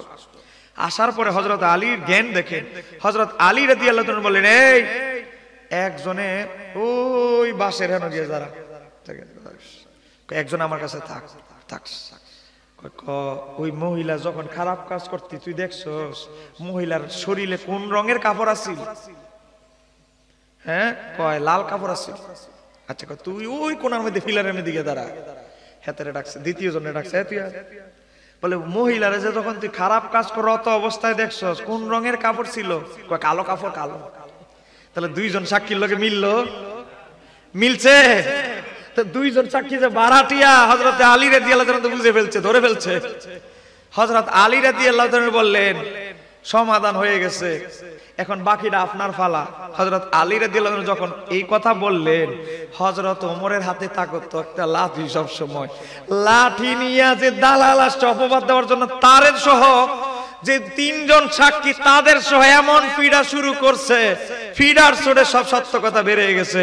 হযরতে ওমর বলেন, হযরত আলী যদি আমাকে এই মুহূর্তে সহযোগিতা না করতো, আমি ওমর ধ্বংস হয়ে যেতাম। এজন্য আমার নবী বলেছে, উম্মতের সবচেয়ে বড় কাজী বিচারক হচ্ছে হযরতে আলী। জোরে কন্যা সুবহানাল্লাহ। সবচেয়ে বড় বিচারক হযরতে আলী। হযরত আলীর দরবারে বিচারে গেছে, এক মহিলার বাচ্চা হইলে মরে যায়। এমন অনেক মহিলা আছে, 3 বাচ্চা 4 বাচ্চা মারা গেছে, এমন আছে না? নাই। আগের যুগে বেশি হতো। এখন মহিলার বাচ্চা হয় না, এক হসপিটালের মধ্যে পাশের রুমে আরেকজনের মহিলা বাচ্চা হইছে জীবিত, দালাল দিয়া টেয়া দিয়া বাচ্চা পাল্টাইলিস। এখন বাচ্চা হইলে একজন, 2 মহিলা দাবি করতেছে 2 জনের বাচ্চা, মা 2 জন, বাচ্চা একটা, মা দাবি করতেছে 2 জন। তো মা কি 2 জন হবে না 1 জন হবে? হযরত আলী বলে, তোমাদের বাচ্চা ঠিক বিচার ঠিক করে দিতেছে। হযরত আলী বলে, তলোয়ারটা বার করো। বার করছে। বার করার পরে বলতেছে, যেহেতু তোমরা কারো পক্ষে সাক্ষী নাই, কারণ সাক্ষী তো গায়েব হয়ে গেছে, কারো পক্ষে সাক্ষী নাই, সাক্ষী ছাড়া বিচার কিন্তু ছোটখাটো ব্যাপার নয়। আপনি কোর্টে যাবেন, আর যেখানে যাবেন সাক্ষী ছাড়া রায় দিয়ে ফেলবে, এমন বিচারকের জন্ম এখনো হয় নাই, কারণ তারাও তাদেরও কিছু সীমাবদ্ধতা আছে। হযরত আলী বলে, আমি তোমাদের বিচার সুষ্ঠু বিচার করে দিতেছি। বলতেছি যেহেতু কেউরে কনসিডার করতে চাও না, কারো পক্ষে সাক্ষী নাই, হ্যাঁ, তো তাহলে আমি দুইটা ভাগ করতেছি বাচ্চারে, এক ভাগ তোমারে দিয়ে দিব, আরেক ভাগ তোমারে দিয়ে দিব, দুইজনে দুই জায়গায় গিয়ে খবর দিয়ে দিও। আমার বাবার ভাইয়েরা, হযরত আলী যখন তলোয়ারটা হাতে নিলেন, অরিজিনাল যে মা বাচ্চার, সে আমিরুল মুমিনের পায়ে পড়ে গেল, আমিরুল মুমিনিন আমার বাচ্চা দরকার নাই, আমি এই বাচ্চার মা, আমার কথা হচ্ছে আমার বাচ্চা সুস্থ থাকুক, এই মহিলা পালক, তারপরে তো জীবিত থাকবে, আমি মা হয়ে আমার বাচ্চার মৃত্যু আমি দেখতে পারবো না। আরেকজন তো ওনার তো বাচ্চা না, মায়া নাই, পাষাণের মতো দাঁড়ায় আছে। তখন হযরত আলী বুঝে ফেললেন বাচ্চাটা আসলে কার। এমন 100 বিচারের উপরে এক ইমাম বই লিখেছে হযরত আলী। কি জটিল জটিল বিচার মাওলা আলী করেছে। আমার বাবারা ভাইয়েরা, ওয়াজ মনে আছে আপনাদের? ওই ইয়ামান দেশের ঘটনা বলতেছি। তো ইয়ামান দেশের লোকেরা বলতেছে, ইয়া রাসূলুল্লাহ, তা আমরা তো নতুন মুসলমান হইছি, আমাদেরকে একটু শিক্ষা দীক্ষা দেওয়ার জন্য আলেম দরকার। তখন আমার নবী বললেন, আলী তুমি হবে বিচারক। হযরতে আলী রাদিয়াল্লাহু তাআলা কে আমার নবীর থুতু মুবারকের বরকতে হযরতে আলী রাদিয়াল্লাহু তাআলা হয়ে গেলেন উম্মতের সবচেয়ে বড় বিচারক। সুবহানাল্লাহ। সবচেয়ে বড় কাজী ছিলেন উম্মতের হযরতে আলী ইবনে আবি তালেব। আজকে আমার নবীর থুতুর বরকতে হযরতে আলী এত বড় মর্যাদাবান হয়েছেন। আর আজকে আমাদের কথিত আহলে হাদিসেরা কি বলে জানেন? একজনের প্রশ্ন করছে, এই আব্দুর রাজ্জাক বিন ইউসুফকে, কাগজে লিখছে, রাসূল সাল্লাল্লাহু আলাইহি সাল্লাম কি মাটির তৈরি না নূরের তৈরি? কোরআন হাদিসের আলোকে বলবেন। তো তুমি কোরআন হাদিসের আলোকে বলো। হ্যাঁ, যুক্তি দিতেছ। মুহাম্মদ সাল্লাল্লাহু আলাইহি সাল্লাম মাটির তৈরি, তার প্রমাণ হলো একবার জিবরাইল আলাইহিস সালাম মুহাম্মদ সাল্লাল্লাহু আলাইহি সাল্লামের ঘরে আসলেন। আসার পরে বললেন, হে মুহাম্মদ, তোমার মুখ থেকে দুর্গন্ধ আসে, মুখ পরিষ্কার করো। আর একটু জোরে কর না। আপনারা বলেন, আমার নবীর মুখ থেকে কি দুর্গন্ধ আসতো? আমার নবীর থুতু মুবারকের বরকতে আলী রাদিয়াল্লাহু তাআলা উম্মতের সবচেয়ে বড় বিচারক হয়। আমার নবীর থুতু মুবারকের বরকতে আবু বকর সিদ্দিককে সাপে কামড় দিয়েছে, সে সাপের বিষ দূর হয়ে যায়। আমার নবীর থুতু মুবারকের বরকতে খায়বারের যুদ্ধের আগের দিন, খায়বারের যুদ্ধের সকালবেলা, খায়বারের যুদ্ধের আগের দিন রাত্রে ইশারের নামাজের সময় আমার নবী বলছে, মুত্তাফাকুন আলাইহি হাদিস, হযরত সাউল ইবনে সাদান আস-সাঈদী রাদিয়াল্লাহু তাআলা থেকে বর্ণিত। আমার নবী বলতেছে, হে আমার সাহাবীরা, আগামীকাল খায়বারের যুদ্ধের পতাকা আমি এমন ব্যক্তির হাতে দিব যার হাতে লেখা আছে খায়বারের বিজয়। তাহলে আমার নবী জানে কি জানে না? যুদ্ধ এখনো শুরু হয় না, আমার নবী সার্টিফিকেট দিয়ে দিছে সাহাবীরা, মুসলমানরা জয়ী হবে। আমার নবী বলতেছে, আগামীকাল খায়বারের যুদ্ধের পতাকা সেনাপতি হিসাবে আমি যারে বানাবো তার হাতে লেখা আছে খায়বারের বিজয়। সে আল্লাহ এবং তার রাসূলকে অনেক ভালোবাসে। একটু জোরে বলেন না সুবহানাল্লাহ। উনার একটা গুণ বর্ণনা করছে, আল্লাহ তার রাসূলকে সে অনেক ভালোবাসে। সাহাবীরা বলে, আমরাও তো আল্লাহ তার রাসূলকে অনেক ভালোবাসি, আমার নাম মনে হবে। আবু বকর সিদ্দিক মনে করে আমার নামটা হয়তো বলবে। হযরতে ওসমান, হযরতে ওমর, আব্দুর রহমান ইবনে আউফ, সাদ ইবনে আবি ওয়াক্কাস, সবাই বলতেছে নবী আমাদেরকে 10 জনকে জান্নাতের সার্টিফিকেট দিয়েছে, আমরা হয়তো হইতে পারি। আমার বাবারা ভাইরা, ফজরের নামাজের পরে সহিহ বুখারীর হাদিস, হুজুর পাশে বসা, জাল ওয়াজ করে গেলে হুজুর ধরবে। আমার নবী ফজরের নামাজের পরে উকি ঝুঁকি মারে, মানে আসল লোকরে খুঁজে পাচ্ছে না। মুসল্লিদের মধ্যে যারে খুঁজতেছে নবী তারে পাচ্ছে না। নবী এদিকে উকি ঝুঁকি মারতেছে, আসল লোক কোথায়? যার হাতে পতাকা দিবে এত নাই মসজিদে, সে তো মসজিদে উপস্থিত নাই। আমার নবী বলতে লাগলেন, আমার আলী কোথায়? সবাই বুঝে ফেললো যে হযরত আলীর হাতে এই পতাকা দেওয়া হবে। জোরে কন্যা। হযরতে আলী রাদিয়াল্লাহু তাআলা প্রতিবেশী বলতে লাগলেন, ইয়া রাসূলুল্লাহ, ইয়া হাবিবাল্লাহ, মাওলা আলীর একটা চোখের মধ্যে ভীষণ আঘাতপ্রাপ্ত হয়েছে, চোখের অবস্থা খুবই করুণ। এই যুগের মতো বাবা চোখের আগের মতো অপারেশন ছিল না, আধুনিক ব্যবস্থা ওই যুগে ছিল না। ও আমার বাবার ভাইরা, আমার নবী আর দেরি করলেন না, মাওলা আলীর বাড়িতে চলে গেলেন। কোন রাওয়ায়াতে মাওলা আলীকে নিয়ে আসা হয়েছিল, কোন রাওয়ায়াতে এসেছে আমার নবী নিজে গিয়েছিল। আমার নবী তার থুতু মোবারক মাওলা আলীর চোখের মধ্যে মালিশ করে দিলেন। আল্লামা মোল্লা আলী কারি মেরকাতের মধ্যে লিখতেছেন, মেরকাত কিতাবের মধ্যে আল্লামা মোল্লা আলী কারি উল্লেখ করে, মাওলা আলী শের খোদা সব সময় বলতো, আমার যেই চোখ সুস্থ ছিল, সুস্থ চোখের চাইতে অসুস্থ চোখ 70 গুণ বেশি দেখতো। যখন আমার নবী অপারেশন করে দিলেন নবীজির থুতু মোবারক দ্বারা, আমার এই চোখ আগের সুস্থ চোখের চাইতে 70 গুণ বেশি দেখতো। আমার বাবার ভাইয়েরা গভীর মনোযোগ। সেই হযরতে মাওলা আলীকে পাঠাইলেন কাজী হিসাবে। তাহলে দেখেন যেই কথা বলতেছিলাম, তো এই প্রশ্ন করছেন নবীজি নূর না মাটি, তুমি কোরআন হাদিসের আলোকে বলো। হ্যাঁ দিতেছে যুক্তি। আহা, আজকে আপনার আমার থুতু হাতের মধ্যে নিলে দুর্গন্ধ আসতে পারে, আপনার আমার গাম থেকে গেঞ্জি থেকে গামের দুর্গন্ধ আসতে পারে, কিন্তু আমার নবীর গাম মোবারককে সাহাবায়ে কেরাম আতর খুশবু হিসাবে ব্যবহার করতেন। দলিল নিবেন? দলিল দেখেন, ইমাম জালালউদ্দিন সুয়ুতির আল খাসায়েসুল কুবরা 32টার কাছাকাছি হাদিস বর্ণনা করেছেন শুধু আমার নবীর গাম মোবারকের ফজিলত। আর আজকে দেড় ব্যাটারি মৌলবী বলে আমার নবীর থুতু মোবারক থেকে নাকি দুর্গন্ধ আসতো। আপনি বলেন এদের ঈমান আছে? আমার নবীর শান মান নিয়ে ছোট্ট কেউ যদি ছোট করে কথা বলে তার ঈমান থাকবে না। তুমি যত বড় নামের আগে ডক্টরের ডিগ্রি থাকো, তোমার ডিগ্রি নিয়ে তুমি থাকো, কথা কোনা ঠিক কি না? আজকে আমার নবীর গাম মোবারককে সাহাবীরা আতর খুশবু হিসেবে ব্যবহার করত। তাদের খুশবু আরো খুশবুর গ্রাম বাড়ার জন্য আমার নবীর গাম মোবারক তাদের খুশবুর সাথে মিশাইতো। মিশানোর ফলে কি হতো জানেন? তাদের খুশবুর গ্রাম বেড়ে যেত। এই যে ইমাম সুয়ুতি একটা ওয়াকিয়া তুলে ধরছেন হযরতে আনাস থেকে। 1 মিনিট একটু বলবো। আপনারা কি ঘুমায় যাচ্ছেন নাকি? কি আপনারা 11:30টার মধ্যে কি আপনারা ঠান্ডা হয়ে যান? মোবাইল টিপতে টিপতে এই ফেসবুকের যুগে রাতের 2টা বেজে যায়, তারপরে ঘুম আসে না আমাদের যুবকদের। ফেসবুক এটা এমন এক বুক, প্রত্যেক বইয়ের ভাতার শেষ আছে। ফেসবুকের এই বইয়ের এই বুকের কোনো ভাতার শেষ নাই। এই বছরের স্ট্যাটাস শেষ হলে 2022 সালের আসবে। আপনি যত টানেন একটা লোকের স্ট্যাটাস, কিন্তু এই বুকের এই বইয়ের ভাতার শেষ নাই। আমার বাজানে কোথায় যাচ্ছে? আসবেন না? মাশাআল্লাহ, আলহামদুলিল্লাহ। আমি আসার পরে যেই লোক পাইছি এখনো আছে, কেউ জান নাই। সবাই আমি সবার জন্য কৃতজ্ঞতা স্বীকার করছি। মুসাফির দোয়া করব, জোরে কোন মারহাবা।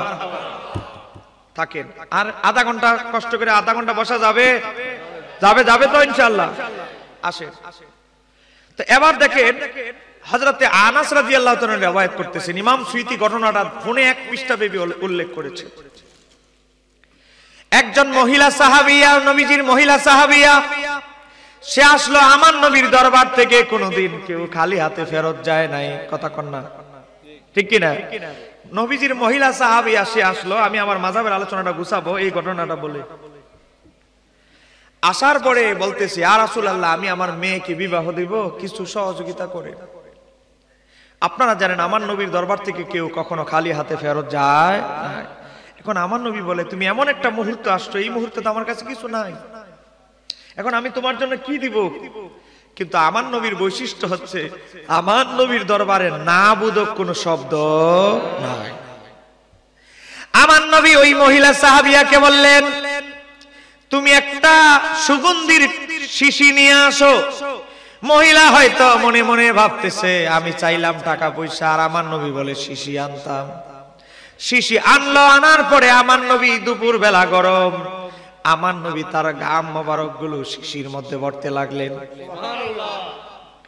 গাম মোবারক গুলো শিশির মধ্যে ভরতে লাগলেন। শিশির মধ্যে ভরতেছেন ভরতেছেন ভরতে লাগলেন।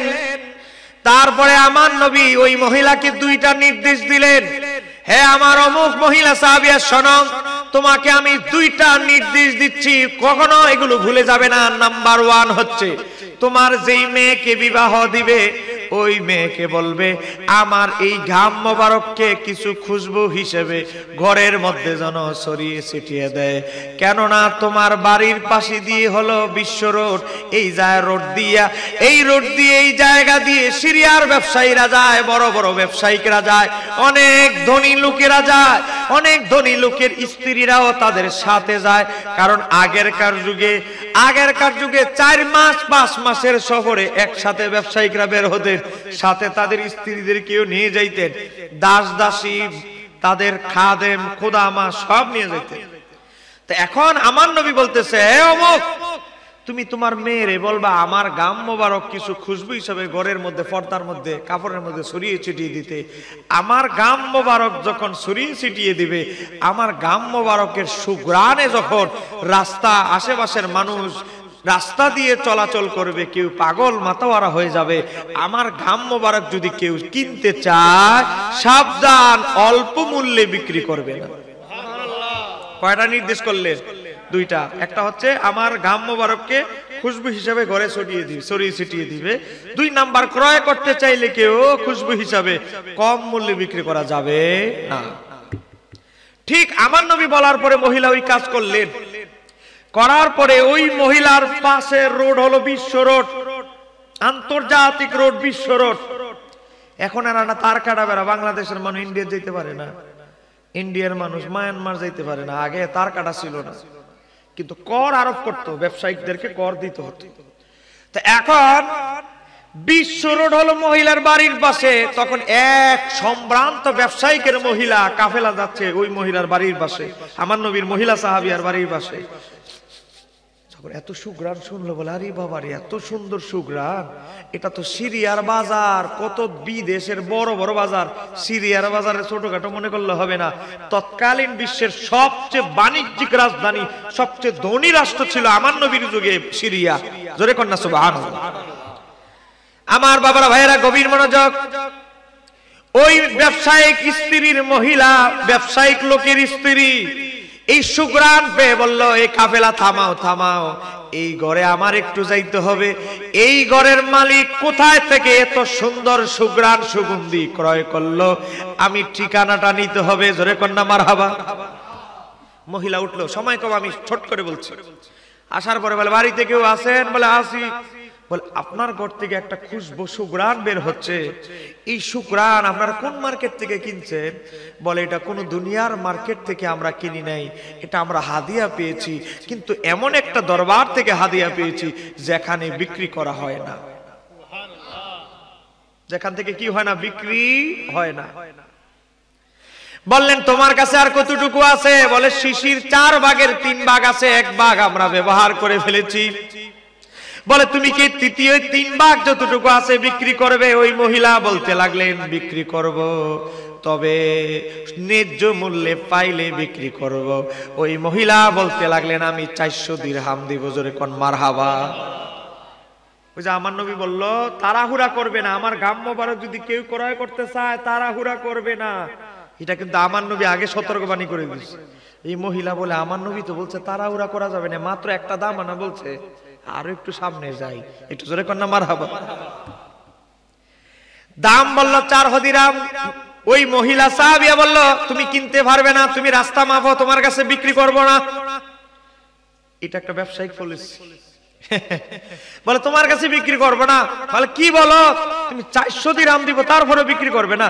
400 দিরহাম তোমারে দিব, 400 দিরহামের বেশি আমি তোমারে দিব, তুমি কিনা দিতে পারবা? মহিলাকে, কথা তো ঠিক, এটা কোনো বাজারে এমন সুঘ্রাণ পাইছি না। তারপরে গেল 800-800-র মধ্যেই মুলাইতেছে মহিলা। হঠাৎ করে আমার নবীর মুজিজা দেখেন, ওই কাফেলা তো থেমে আছে, একটা কাফেলা, আরেকটা কাফেলা আসলো। ওই কাফেলার যে মূল মালিক, সেই মালিক আবার সামনের যে কাফেলা আটকায় আছে, এর চেয়ে আরো ধনী। জোরে কন্যা মারহাবা। ওই কাফেলার যে মালিকের যে স্ত্রী, সে বলে, এখানে এতগুলো মানুষ থেমে আছে কেন? আমাদের মালিকা মালকিন উনি সুগন্ধি কিনতেছে। কারে এত সুন্দর সুঘ্রাণ, গিয়া দেখি আমিও কিছু ভাগে পাইনি। মহিলা গিয়া দেখে 800 পর্যন্ত দাম উঠছে। মহিলা বলে, আমার এটা কিনতেই হবে, শিশিতে যা আছে আমার কিনতে হবে। মহিলা বলল, আমি 1200 দিব। 800 থেকে 1200 চলে গেছে 1600। প্রথম জনে কয়, বেলা আমি দিব 1600, আমার জামাইর কি টাকা কম আছে? 1600। প্রতিযোগিতা চলতে চলতে 2 জনে চলে গেছে 4000। জোরে কন্যা মারহাবা। 2 জনের কি চলতেছে? নিলাম চলতেছে। প্রতিমধ্যে এই 2 জনের চেয়ে আরো ধনী আরেকজন ব্যবসায়িক আসতেছে। সেই ব্যবসায়িকের স্ত্রী হলো আরো শৌখিন, উনি বাজারের নতুন কাপড় সবার আগে সে কিনে, এমন শৌখিন মহিলা। সে বলে এত মানুষ এখানে কেন, ঘটনা এটা। সে গেল গিয়া দে 4000 পর্যন্ত দাম চলতেছে। মহিলা বলে আমার স্বামীর কি টিয়া কম আছে, বলে এটা আমার নিতেই হবে। সে বলে আমি 8000 দিব। এমন করতে করতে করতে করতে করতে সর্বশেষ সবচেয়ে ধনী যে মহিলা, সে 40,000 দিরহামে আমার নবীর গাম মোবারক কিনে নিল। আমার নবীর ওই মহিলা সাহাবিয়া একটা দৌড় দিলেন, দৌড় দিয়ে আল্লাহর নবীর দরবারে গেলেন। আল্লাহর নবীর দরবারে, আমার নবীর দরবারে চোখ দিয়ে টলমল করে পানি পড়ছে। আমার নবী বললেন, হে আমার অমুক মহিলা সাহাবিয়া, তুমি যদি আর একটু ধৈর্য ধারণ করতে, ওই তৃতীয় মহিলা যিনি তোমার থেকে আমার ঘাম মোবারক গুলো ক্রয় করে নিয়েছে, তুমি যদি আর একটু ধৈর্য ধারণ করতে, ওই মহিলার স্বামীর সাথে সঙ্গে যত মুদ্রা ছিল সবগুলো দিয়ে হলেও আমার ঘাম মোবারককে খুশবু হিসাবে ক্রয় করে নিত। তাহলে আমার নবীর গাম মোবারক থেকে কত মানুষ তাদের রিজিকের ব্যবস্থা হয়েছে। আমার নবীর গাম মোবারক দিয়ে কত মানুষ সুগন্ধি ব্যবহার করত। আর এই আহলে হাদিসেরা মাযহাব বিরোধী গ্রুপ, তারা বলে আমার নবীর মুখ থেকে, মুখ মোবারক থেকে নাকি দুর্গন্ধ আসতো। জোরে বলেন না নাউজুবিল্লাহ। এদের ঈমান আছে? আবার বাসে ডাকলে আসে না। কেন আসে না জানেন? এরা জানে একবার পরাজিত হইলে 50 বছর পিছিয়ে যাবে, কারণ এটা অনলাইনের যুগ, চলে যাবে অনলাইনে। তো এবার আসেন, হযরতে মুআয ইবনে হযরতে আলী রাদিয়াল্লাহু তাআলা কি ইয়ামানে কাজী হিসাবে নির্বাচন করলেন, পাস করলো, ইন্টারভিউ নিল, পাস করলো। এবার হযরতে মুআয ইবনে জাবালের পালা। হযরতে মুআয ইবনে জাবালকে বলতেছে, মুআয তোমাকে পাঠাইবো কোথায়? ইয়ামান দেশে, মুফতি হিসেবে ফতোয়া দিবা, মাসালা মাসাইল রায় দিবা, মাসালা মাসাইল মানুষকে শিক্ষা দিবে। তখন হযরতে মুআয ইবনে জাবালকে আমার নবী ইন্টারভিউ নিচ্ছে। আমরা যেমন খতিব, ইমাম, হাফেজ নির্বাচন করলে, নিয়োগ করলে ইন্টারভিউ দেই, ইন্টারভিউ নেই। তো এখন ইন্টারভিউ নিচ্ছে আমার নবী। যদি কারো ইন্টারভিউ নেয়, ইন্টারভিউ টিকা কি এত সহজ ব্যাপার? যেরকম না কেন সহজ ব্যাপার? আমার নবী বলছে, মুআয ইবনে জাবাল তোমাকে যখন ইয়ামান দেশের মধ্যে আমি এখন পাঠাবো, ইয়ামান দেশে যাবে। যাওয়ার পরে ইয়ামান দেশের মানুষ যখন তোমার কাছে মাসালা মাসাইল জানতে আসবে, তখন কেমনে উত্তর দিবে, ফয়সালা করবে। হযরতে মুআয ইবনে জাবাল বললেন, ইয়া রাসূলুল্লাহ, ইয়া হাবিবাল্লাহ, আমি আল্লাহর কিতাব কোরআন থেকে ফয়সালা করব। লক্ষ্য করবেন পয়েন্ট নাম্বার 1, আল্লাহর কোরআন থেকে আমি ফয়সালা করব। আল্লাহ নবী তখন বলতে লাগলেন, ফাইন লাম তাজিদ ফি কিতাবিল্লাহ, যখন তুমি অনুসন্ধান করে দেখবা এই মাসালার ব্যাপারে কোরআনে স্পষ্ট কিছু বলে নাই। জোরে কন্না সুবহানাল্লাহ। তাহলে এই হাদিস, এই শব্দ আহলে কোরআনদেরকে রদ করে দিচ্ছে। একদল বেরিয়েছে আহলে কোরআন, আহলে হাদিস দেখে আরেকটা বেরিয়েছে আহলে কোরআন। এরা বলে আমরা কোন হাদিসই মানি না, খালি আমরা কোরআন মানি। জোরে কন্না নাউজুবিল্লাহ। ফিতনা, দাঁত জালের আগ পর্যন্ত ফিতনা চলবে। দাঁত জালে ফিতনা হচ্ছে পৃথিবীর সবচেয়ে বড় ফিতনা। আমার বাবারা, ভাইরা, আমার নবী বললেন, মুআয, হে আমার সাহাবী মুআয, কোরআনে যদি এই বিষয়ে কোনো সমাধান না পাও, তখন তুমি কি করবে? হযরতে মুআয ইবনে জাবাল বলতে লাগলেন, ফাবি সুন্নতি রাসূলিল্লাহি সাল্লাল্লাহু আলাইহি ওয়াসাল্লাম, আমি আমার নবীর সুন্নাহ থেকে ফয়সালা করব। হাদিস কয় নাই, আহলে হাদিসরা খুশি হওয়ার কোনো সুযোগ নাই। এটা আবু দাউদ থেকে বলছি, 3592 নম্বর হাদিস। আহলে হাদিসদের খুশি হওয়ার সুযোগ নাই। আমার নবীর সাহাবী বলছে সুন্নাহ থেকে ফয়সালা করব। হাদিস আর সুন্নাহ কখনো এক নয়। এবার আসেন আমার বাবারা, ভাইয়েরা, আমার নবী আবার জটিল প্রশ্ন করলেন। জটিল প্রশ্ন করলেন আমার নবী। আবার বললেন, ও আমার সাহাবী মুআয, আমার নবী তাকে বললেন, ফাইন লাম তাজিদ ফি সুন্নতি রাসূলিল্লাহি, যখন দেখবা এমন মাসালা আসলো যে এই ব্যাপারে কোরআনেও কিছু নাই, আমার সুন্নাহেও কিছু নাই, এই ব্যাপারে আমি কিছু বলি নাই বা এই ব্যাপারে আমার কোনো আমল নাই, তাহলে তুমি কি করবে? এমন লাগছে না জটিল ব্যাপার? বলতেছে এমন মাসালা আসলো তোমার কাছে, মাসলা প্রশ্ন করলো কেউ, যে ব্যাপারে কোরআনেও স্পষ্ট কিছু নাই, সুন্নাহেও কিছু নাই, তখন তুমি কেমনে ফয়সালা দিবা? আমার বাবারা, ভাইরা, দেখেন আমরা কেন মাযহাব মানি। তখন আমার নবীজির সাহাবী হযরত মুআয ইবনে জাবাল বলতে লাগলেন, আস্তাহিদু রাই, তখন আমি ইজতিহাদ করব, ইজতিহাদ করে গবেষণা করে কোরআন সুন্নাহকে সামনে রেখে আমি ইজতিহাদ করব, ইজতিহাদ করে একটা রায় বের করব। জোরে বলতে হবে সুবহানাল্লাহ।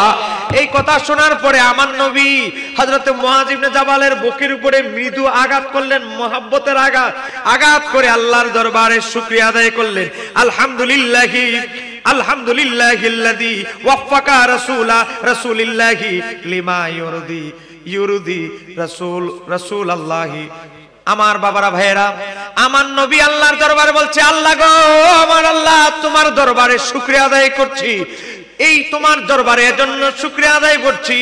এখানে দুইটা রাসূল শব্দ ব্যবহার হয়েছে, একটা দূত হিসাবে আর আরেকটা নবীর অর্থে, নবীজির শানে। আমার আল্লাহর কাছে আমি এই জন্য শুকরিয়া আদায় করছি, ও আমার আল্লাহ, আমি তোমার দরবারে এজন্য শুকরিয়া আদায় করছি, আমার দূত, আমার প্রতিনিধিকে তুমি সঠিক রায় দেওয়ার, সঠিক সিদ্ধান্ত দেওয়ার মতো যোগ্যতা তাকে দান করেছো। তাহলে কোরআন সুন্নাহে কোনো কিছু না থাকলে ইজতিহাদ করে ইমামরা, মুস্তাহিদ তবকার যারা ফকিহ, ইজতিহাদ কারা করতে পারবে? যারা মুস্তাহিদ তবকার ফকিহ। তো মুস্তাহিদ আবার কারা? দেড় ব্যাটারি মৌলবীরা মুস্তাহিদ নয়, আমরা মুস্তাহিদ নয়। মুস্তাহিদ হওয়ার জন্য 40টা শর্ত আছে। 1 নাম্বার হলো মুস্তাহিদ হওয়ার জন্য মুত্তাকি হতে হবে। 2 নাম্বার হলো ইমাম মালিকের মতে কোরআনের একটা শব্দের 80টা অর্থ জানতে হবে। একটা আরবি শব্দের কমপক্ষে 80টা অর্থ জানতে হবে। উলুমুল কোরআন সম্পর্কে জানতে হবে। হাদিসের ত্রুটি বিচ্যুতি, হাদিস কেমনে জয়ীফ হয়, কেমনে মুতাওয়াতির হয়, কেমনে হাসান হয়, কেমনে জয়ীফ হয়, কেমনে মওযু হয়, উলুমুল হাদিস সংক্রান্ত জ্ঞান থাকতে হবে। উলুমুল কোরআন সংক্রান্ত জ্ঞান থাকতে হবে। আরবি ভাষার উপরে পাণ্ডিত্য অর্জন করতে হবে। আহকাম সংক্রান্ত জিবি দানের যে হাদিসগুলো আছে সেগুলো তার মুখস্থ থাকতে হবে। সাহাবায়ে কেরামদের মধ্যে, আমলের মধ্যে যে মতানৈক্য আছে, এই মতানৈক্য সম্পর্কে তার জ্ঞান থাকতে হবে। কিয়াসের যাবতীয় একজন মুস্তাহিদ, একজন ফকিহ কিয়াস করতে হলে কি কি যোগ্যতা লাগবে, কিয়াস করার যোগ্যতা অর্জন করতে হবে। তারপরে স্বাধীনভাবে কোরআন হাদিস থেকে মাসালা বের করার যোগ্যতা থাকতে হবে। আবার অনেকে আছে দলের টানে ফতুয়া দেয় উল্টা। আমার বড় হুজুরে বাঁচাইতে হবে। এখন এমন মৌলবী আছে না নাই? হ্যাঁ, আমার বড় হুজুর তো ফাইসা গেছে, তারে যেমন বাঁচাইতে হবে। তাহলে ওই লোক ফকিহ হবে না, মুফতি হতে পারবে না। মুফতি হওয়ার জন্য খালিসুল ইতিকাদ, হ্যাঁ, ইখলাসুন নিয়ত, একনিষ্ঠ নিয়ত থাকতে হবে। ওই ধর্ম ব্যবসায়িক আলেম, দরবারি আলেম হবে না। দরবারে ভণ্ড কাজ চলতেছে, ভণ্ডামানি চলতেছে, দরবার বাঁচানোর জন্য একদল দরবারি ভণ্ড আলেম দেখবেন, বিভিন্ন ভণ্ড দরবারে দেখবে, এরা কখন মুফতি হতে পারে না। আমার বাবারা ভাইয়েরা, ইমাম আহমদের মতে কমপক্ষে 4 লক্ষ হাদিস মুখস্থ থাকতে হবে একজন মুস্তাহিদ হতে হলে। জোরে কন্যা মারহাবা। এই যে কোয়ালিটি আমাদের মধ্যে আছে, আবার নিজের দাবি করে মাযহাব মানার দরকার নাই। এই কোয়ালিটি, 40টা কোয়ালিটি যদি তোমার মধ্যে থাকে, তোমার মাযহাব আমরা মানব। কিন্তু আগে এই কোয়ালিটি সম্পন্ন তুমি হও। 4 লাখ হাদিস তুমি বলতে হবে। ব্যাপারটা বুঝছেন? তো আমরা মাযহাবের ইমামদেরকে ফলো করি কেন? এই 40টা কোয়ালিটি জ্ঞান ইমাম আবু হানিফার ছিল, এই 40টা কোয়ালিটি জ্ঞান ইমাম শাফিঈর ছিল, এই 40 কোয়ালিটির জ্ঞান ইমাম আহমদের ছিল, ইমাম মালিকের ছিল। এই জন্য আমরা তাদেরকে মানি। এই যুগের আলেম 200 বছর আগের, 500, 700, 1000 বছর আগে আলেমরা 4 মাযহাবের কোন না কোন ইমামকে মানতে হয়েছে। কেন মানতে হয়েছে জানেন? কারণ তারা মনে করেছে এই 40 কোয়ালিটির জ্ঞান আমাদের নাই, আমরা আমাদেরকে ইমামদের কাছে সুপর্দ করাই আমাদের জন্য নিরাপদ। জোরে বলতে হবে সুবহানাল্লাহ। আপনারা কি বুঝতে পারছেন ব্যাপারটা? তাহলে আমরা মাযহাবকে ফলো করতে হবে। অস্পষ্ট বিষয় যেটা কোরআন হাদিসে কিছু নাই, তাতে সেই ব্যাখ্যাদাতা হিসেবে ইমামদেরকে মানি, নাম্বার 1। নাম্বার 2 হচ্ছে কোরআন হাদিসে আছে কিন্তু অস্পষ্ট। বলবেন এটা আবার কেমন কথা হুজুর? এটা দেখেন, যেমন আপনাদেরকে দেখাচ্ছি জাস্ট উদাহরণ হিসেবে। আমরা ওযু করি, যখন ওযু করি না, ওযুতে অঙ্গ কয়বার ধৌত করি? কয়বার ধোয়া সুন্নাত? জোরে বলেন, কয়বার ধোয়া সুন্নাত? 3 বার। এখন একবার ধোয়ারও হাদিস আছে, 2 বারেরও আছে, 3 বারেরও আছে, তিনটাই সহিহ হাদিস। যেমন একবার দোয়ার হাদিস 157 নম্বর হাদিস সহিহ বুখারীর, হযরত আব্দুল্লাহ ইবনে আব্বাস থেকে বর্ণিত। তিনি বলতেছেন, আমার নবী ওযু করার সময় তার অঙ্গগুলো মাররাতান একবার ধৌত করতেন। এটাও হাদিস সহিহ। 157 সহিহ বুখারীর। আবার 158 নম্বর হাদিস সহিহ বুখারীর 2 এর পরের হাদিস, সেখানে এসেছে হযরতে আব্দুল্লাহ ইবনে যায়েদ বলতেছে আমি আমার নবীকে দেখলাম ওযুর অঙ্গগুলো 2 বার করে ধৌত করতে। 158 নম্বর হাদিস। আবার 159 নম্বর হাদিস হযরত ওসমান ইবনে আফফান বলতেছে, সহিহ বুখারীর 3 রকমের হাদিস, হযরত ওসমান ইবনে আফফান বলতেছে আমি আমার নবীকে ওযুর অঙ্গ ধৌত করতে দেখলাম 3 বার করে। জোরে কন্যা সুবহানাল্লাহ। ইমাম আবু হানিফা বলে আমি এখানে হাদিস তো তিনটা, বিষয়টা তো অস্পষ্ট হয়ে গেল, জটিল হয়ে গেল। এই ক্ষেত্রে ইমাম আবু হানিফাকে আমরা ব্যাখ্যাকারী হিসাবে মানি। হাদিস তো তিনটার পক্ষের মতের পক্ষেই আছে, কিন্তু আমরা ইমাম আবু হানিফাকে কেন মানলাম? কারণ ইমাম আবু হানিফার পক্ষে হাদিসও আছে, বাস্তবতার সাথে যুক্তিও আছে। হাদিস কি? সহিহ বুখারীর 159 নম্বর হাদিস। এবার বাস্তব যুক্তি কি? ইমাম আবু হানিফার যুক্তি হলো আমার নবীর সবচেয়ে কাছাকাছি যিনি থেকেছেন তারা হলো ইসলামের 4 খলিফা। হযরতে আব্দুল্লাহ ইবনে আব্বাস আমার নবীর ওফাতের সময় বয়স ছিল 15, আব্দুল্লাহ ইবনে যায়েদ ছিল যুবক, তাহলে তারা আমার নবীর ওযু বেশি দেখে নাই। কিন্তু হযরতে ওসমান ইবনে আফফান ওই জাহেলি যুগ থেকে শুরু করে আমার নবীর কাছাকাছি থেকেছে। মক্কা জীবনের প্রথম সারির যখন মুসলমান অল্প হাতে গোনা, তাদের যুগ থেকে নবীর ওফাত পর্যন্ত দীর্ঘদিনের ওযু আমার নবীর পর্যবেক্ষণ করেছেন। এই ক্ষেত্রে আমরা হযরত ওসমানের রায়কে মানব। পাশাপাশি হযরত ওসমান একজন স্টার খলিফার একজন, আর হযরত ওসমান নিজেও যেহেতু 3 বার করে দৌত করতেন, তাহলে এটা আমাদের জন্য আরেকটা বোনাস পয়েন্ট। কেন? কারণ আমার নবী বলেছে আলাইকুম বিসুন্নতি সুন্নতি খোলাফায়ে রাশিদিন, তোমরা আমার সুন্নাত, আমার খোলাফায়ে রাশিদিনের সুন্নাতকে আঁকড়ে ধরো। তাহলে আমার নবীও 3 বার দৌত করেছে, তো আমার ইসলামের খলিফারাও 3 বার দৌত করেছে, তাহলে আমাদের আরো ডাবল শক্তি হলো। পাশাপাশি আরেকটা শক্তি আছে, কি? 3 বারের মধ্যে 1 বার আছে, 2 বার আছে, কিন্তু 1 বারের মধ্যে 2 বারের মধ্যে 3 বার নাই।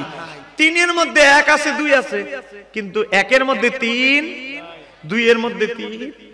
তো ইমাম আবু হানিফার পক্ষে দলিলও আছে, যুক্তিও আছে। কি মনে করছেন যুক্তি দিয়ে খালি ফতোয়া দিয়ে লিখছে ইমাম আবু হানিফা? এলা আমাজাবিরা ব্রেন ওয়াশ করছে। আমি জাস্ট 2টা উদাহরণ দিচ্ছি আপনাদের বোঝার জন্য। এই যে একটা অস্পষ্ট বিষয়, এক সাহাবী বলতেছে নবী ওযুর অঙ্গে 1 বার ধুইতো, আরেক সাহাবী বলে 2 বার ধুইতো, আরেক সাহাবী কয় 3 বার ধুইতো। লাগছেনি গোলমাল। এই গোলমাল মজায় দেওয়ার জন্য আমরা ইমামদেরকে মানি। দলিল কিন্তু হাদিসে আছে, কিন্তু 3 রকমের বর্ণনা। এমন আবার আসেন আপনি দেখেন দাঁড়ায়া বসে পেশাব, বসে পেশাব সুন্নাত না দাঁড়ায়া সুন্নাত? বুঝছি আপনাদেরকে মুনাজাত দিয়ে দেওয়া দরকার, অনেক কষ্ট করতেছে। তা যাই হোক, আলহামদুলিল্লাহ 12টা 2 বেজে গেছে। এতক্ষণ পর্যন্ত আপনারা ধৈর্য ধারণ করে আসেন, তা আবার এত কঠিন বিষয়, এটা আল্লাহর দরবারে বহুত শুকরিয়া। যেরকম না মারহাবা। আপনারা কি আর 10-15 মিনিট থাকতে পারবেন? পারবেন তো ইনশাআল্লাহ? আমি একটু বিষয়টা খোলাসা করতেছি। দেখেন এবার আমরা যে পেশাব দাঁড়ায়া বসে, দাঁড়ায়া পেশাব করারও দলিল আছে। কোথায়? সহিহ বুখারী হাদিস নাম্বার 224। আবার বসে পেশাবেরও দলিল আছে তিরমিজি শরীফের হাদিস নাম্বার 12, একেবারে দ্বিতীয় পৃষ্ঠাতে আছে কিতাবুত তাহারাতে। তো এখন 2 রকম দলিল হয়ে গেল। হযরতে হুযায়ফা ইবনে ইয়ামান সহিহ বুখারীর হাদিস নাম্বার 224, তিরমিজির 13, 2টা কিতাব আসছে 86টা। হযরতে হুযায়ফা ইবনে ইয়ামান বলে আমার নবীর সাথে আমরা একবার এক সফরে গেলাম, তো আমার নবী একটা ময়লা স্তূপের সামনে, টালের সামনে গেলেন। যাওয়ার পরে ফাবালা কাইমান, নবীজি দাঁড়ায়া পেশাব মোবারক সারলেন। হাদিস একটা। হাদিস নাম্বার 2, মা আয়েশা সিদ্দিকা রাদিয়াল্লাহু তাআলা আনহা বলতেছে, তিরমিজির হাদিস নাম্বার 12, মা আয়েশা সিদ্দিকা বলতেছে মান হাদাসাকুম, কেউ যদি এমন হাদিস বর্ণনা করে, কয় কি? কয় আন্না নবিয়া সাল্লাল্লাহু আলাইহি সাল্লামা কানা ইয়াবুলু কাইমান, কেউ যদি এমন হাদিস বর্ণনা করে নবী দাঁড়ায়া পেশাব করত, ফালা তুসাদ্দিকু, তোমরা সেই হাদিসকে সত্যায়ন করবে না, গ্রহণ করবে না। এরপরে বলতেছে মা কানা ইয়াবুলু ইল্লা কাইদান, আমার নবী দাঁড়ানো বসে সারা, বসা সারা কখনো পেশাব করতেন না। একটু জোরে বলেন না সুবহানাল্লাহ। তো হাদিস তো দুটোই হাদিসের কিতাবে আছে, কিন্তু ইমাম আবু হানিফা বসে পেশাব সুন্নাত ফতোয়া দিলেন। কয় কেন? ইমাম আবু হানিফার পক্ষে তিরমিজিতে হাদিসও আছে, যুক্তিও আছে। তো হাদিসটা পাইলাম তিরমিজির, যুক্তিটা কি? যুক্তিটা হচ্ছে আমার নবী পেশাব পায়খানা সংক্রান্ত ঘটনাগুলো বেশিরভাগ হতো উম্মাহাতুল মুমিনিনদের কাছে, কারণ রাতের বেলায় কিন্তু আমাদের পেশাব পায়খানার কাজগুলো বেশি হয়, কথা কোনা ঠিক কিনা?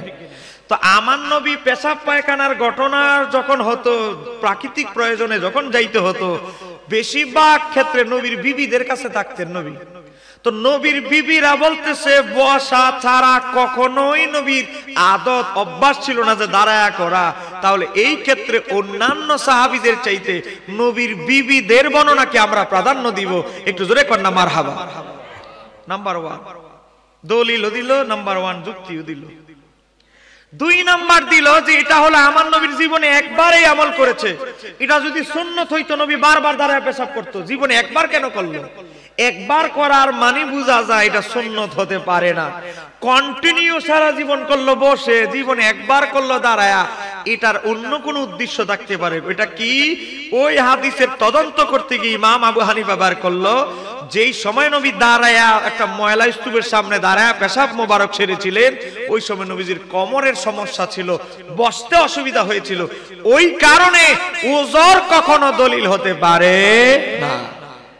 তাহলে ইমাম আবু হানিফা যুক্তি দিয়ে দলিল দিয়ে নাই, দলিলও আছে যুক্তিও আছে। আমার বাবারা ভাইরা, যেমন আমরা বসে পানি পান করি, ওযুর পানি আর জমজমের পানি ছাড়া সব বসে পান করা কি সুন্নাত, কিন্তু দাঁড়ায় পান করারও দলিল আছে। হযরত আলী রাদিয়াল্লাহু তাআলা থেকে বর্ণিত, হযরত আলী রাদিয়াল্লাহু তাআলা বলতেছে, সহিহ বুখারী হাদিস নাম্বার 5615, যে আমি নবীকে দেখলাম একবার দাঁড়ায় পানি পান করতেছে। সহিহ হাদিস, বুখারীর হাদিস 5615। আবার হযরত আবু হুরায়রা বলতেছে, কি বলতেছে? হযরত আবু হুরায়রা হাদিস, সহিহ মুসলিম হাদিস নাম্বার 2026, মিশকাতের 4266।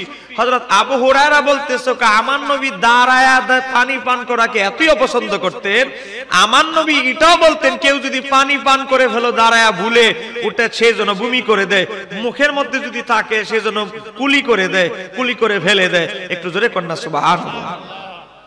তো এখন হযরতে মাওলা আলী রাদিয়াল্লাহু তাআলা আনহুর হাদিস আর আবু হুরায়রার হাদিসের মধ্যে মতানৈক্য হয়ে গেল। তো ইমাম আবু হানিফা রাহমাতুল্লাহ আলাইহি ব্যাখ্যা করতেছে, আমার পক্ষে দলিলও আছে সহিহ মুসলিমের, আবার যুক্তিও আছে। কয় কি যুক্তি? কয় মাওলা আলী যখন দাঁড়ায়া পানি পান করেছেন, একবার নবীর হাদিস বর্ণনা করেছেন, তখন এটা রেগে গিয়ে বর্ণনা করেছেন। কয় কেন? কয় কিছু লোক দাঁড়ায়া পানি পান করাকে হারাম ফতোয়া দিতে লাগলো হযরত আলী রাদিয়াল্লাহু আনহু যুগে। তখন হযরত আলী রাদিয়াল্লাহু আনহু খেপে গেল, এটা সুন্নতের খেলাফ, কিন্তু এটা হারাম নয়, ওই তাদেরকে ধমকে দেওয়ার জন্য এটা বুঝিয়েছে। তো এই ধমক দেওয়ার হাদিস এনে সুন্নত প্রমাণ করা যাবে না। যেমন আমরা গরুর মাংস, উটের মাংস, ছাগলের মাংস, দুম্বার মাংস খাই। তো একদল সাহাবী হাদিস বর্ণনা করতেছে, কই কি জানেন? হযরতে মনে করেন হযরতে আনাস রাদিয়াল্লাহু তাআলা, মুয়াত্তা মালিক হাদিস 56 নম্বর হাদিস। হযরতে আনাস বলে, আমি আমার নবীর সাথে একটা মেহমানদারিতে ছিলাম, আল্লাহর হাবিব দুম্বার রানের মাংস খাইয়া আগের যে ওযু, সেই ওযু বাদ দিয়া নতুন করে ওযু করে আবার নামাজ পড়লেন। তাহলে কি বুঝাইলেন? মানে আমার নবী আগুনে পাকানো দুম্বা ছাগলের মাংস খাওয়ার কারণে আগের ওযু বাদ দিয়ে ফেলেছেন, নতুন করে ওযু করেছেন। কিন্তু আমাদের হানাফি মাযহাবের ফতোয়া কি, কেউ যদি আগে ওযু থাকে খাবারের আগে, এরপরে গরু, উট, মুরগি, ছাগল যেই মাংসই খাবার কারণে তার ওযু নষ্ট হবে না। কেন নষ্ট হবে না? কারণ আমরা মনে করি খাবার পবিত্র। কেউ কি খাবারকে অপবিত্র মনে করে খান নাকি আপনারা? খাবার পবিত্র। ইমাম আবু হানিফা বলে, আমার পক্ষে দলিলও আছে যুক্তিও আছে। এই যে মাযহাবের মতভেদগুলো দেখেন, এই যে সূক্ষ্ম সূক্ষ্ম মাসালাগুলো ইমাম আবু হানিফা কিভাবে সহজ করে দিয়েছে। আমি আর 10 মিনিটে শেষ করে দিচ্ছি। আবার দেখেন, তো এবার দেখেন আমার ইমাম আবু হানিফা কি দলিল দিছে জানেন? ইমাম আবু হানিফা দলিল দিছে হযরতে আব্দুল্লাহ ইবনে আব্বাসের হাদিস, 49 নম্বর হাদিস মুয়াত্তা মালিকের। ইমাম আবু হানিফা দলিল দিছে, আমার পক্ষে মারফু হাদিসও আছে। আব্দুল্লাহ ইবনে আব্বাস বলে, আমি নবীর সাথে এক খাবারের আয়োজনে বসলাম, আমার নবী আগে ওযু করা ছিলেন, আগে ওযু দ্বারাই মাগরিবের নামাজের ইমামতি করলেন, আর নতুন ওযু করলেন না। তো কি বুঝাইলেন? আমার নবী খাবার খাইলে দুম্বা, ছাগল, ওটের মাংস ওযু ভাঙে না, এটাই বুঝাইলেন। তো এবার আসেন ইমাম আবু হানিফার 1 নম্বর দলিল এটা। 2 নম্বর দলিল দেখেন। 2 নম্বর দলিল হলো ইমাম আবু হানিফা যুক্তি দিচ্ছে, খাবার কখনো অপবিত্র মনে করে কেউ খায় না। তা খাবার খাইলে অপবিত্র হইলে না মানে ওযু ভেঙে যায়। তা খাবার তর পবিত্র না, তো ওযু কেন করতে হবে? ইমাম আবু হানিফার 2 নাম্বার যুক্তি কি জানেন? দলিল তো দিল, যুক্তি 1 নাম্বার দিল, 2 নাম্বার যুক্তি ইমাম আবু হানিফা বলল যে আমার নবীর কাছাকাছি সবচেয়ে কাছাকাছি থাকতো যারা, তারা হলো খোলাফায়ে রাশিদিন। হযরত আবু বকর সিদ্দিক আগুনে পাকানো গরু উটের মাংস খেয়ে কখনো ওযু করতেন না, আগের ওযু দিয়ে ইমামতি করতেন, মুয়াত্তায়ে মালিক 54 নাম্বার হাদিস। হযরত ওমরও করতেন না, মুয়াত্তায়ে মালিক 51 নাম্বার হাদিস। হযরত ওসমানও আগুনে পাকানো উটের মাংস, গরুর মাংস, ছাগলের মাংস, যার মাংসই হোক খেয়ে ওযু করতেন না, আগের ওযু দ্বারাই নামাজ পড়তেন, মুয়াত্তায়ে মালিক 52 নাম্বার হাদিস। তো আমাদের ইমাম আবু হানিফা বলে ইসলামের 4 খলিফা আমাদের চাইতে সুন্নাত সম্পর্কে অধিক জ্ঞাত, তারা যেহেতু এমন ভাবে আমল করতেন আমাদের জন্য এটাই যথেষ্ট। জোরে কন্যা মারহাবা। বিতিরের নামাজ দেখেন, শেষ করে দিচ্ছি। বিতিরের নামাজ, বিতিরের নামাজ কয় রাকাত? জোরে কন্যা কয় রাকাত? তো 3 রাকাত পড়ি আমরা, কিন্তু 1 রাকাতের বিতিরের হাদিসও আছে, 5 রাকাতের বিতিরের হাদিসও আছে, 7 রাকাতেরও আছে, 9 রাকাতেরও আছে। সহিহ ইবনে হিব্বানে মা আয়েশা সিদ্দিকা বলতেছে তোমরা বিতির 1, 3, 5, 7, 9 যে যা মন চায় পড়ো, একটা উন্মুক্ত সুযোগ দিয়েছে। আবার আরেক সাহাবী বলে বিতির শুধু 3 রাকাত, আরেক সাহাবী বলে বিতির শুধু 1 রাকাত, আরেক সাহাবী বলে না না বিতির 5 রাকাত। লাগছে না গন্ডগোল? তো ইমাম আবু হানিফা বলে আমার কাজ হলো গন্ডগোল নিরসন করা। তো ইমাম আবু হানিফা বলে আমার পক্ষে দলিলও আছে, সঠিক যুক্তিও আছে। তো দলিল প্লাস যুক্তি দেখো। ইমাম আবু হানিফা বলে হে বিশ্ববাসীরা আমার গবেষণাটা শুনে নাও। ইমাম আবু হানিফা বলে আমি বিতিরের নামাজ 3 রাকাতের পক্ষে কেন ফতোয়া দিয়েছি জানোনি? বিতিরের নামাজ আমার নবী সাহাবীদের সাথে এশারের নামাজের সাথে পড়তো না। বিতিরের নামাজ আমার নবী হুজরা শরীফে পড়তো, আর হুজরা শরীফে বিতিরের নামাজ আমার নবী বিবিদের সাথে পড়তেন। তাহলে বিতিরের নামাজটা কয় রাকাত এটা অন্যান্য সাহাবীদের চাইতে বেশি জানে আমার নবীর বিবিরা। কথা কোনা ঠিক কি না? কারণ বিতির নামাজ যেহেতু হুজরা শরীফে পড়তেন। তো মুসান্নিফ ইবনে আবি শায়বা, ইবনে মাজাহ, তিরমিজিতে এসেছে মা আয়েশা সিদ্দিকা বলে আমার নবী বিতিরের নামাজ 3 রাকাত পড়তেন। কেমনে পড়তো জানো? বিতিরের নামাজের প্রথম রাকাতে সূরা আলা পড়তো, দ্বিতীয় রাকাতে সূরা কাফিরুন পড়তো, তৃতীয় রাকাতে সূরা ইখলাস পড়তো। তাহলে বোঝা গেল কয় রাকাত?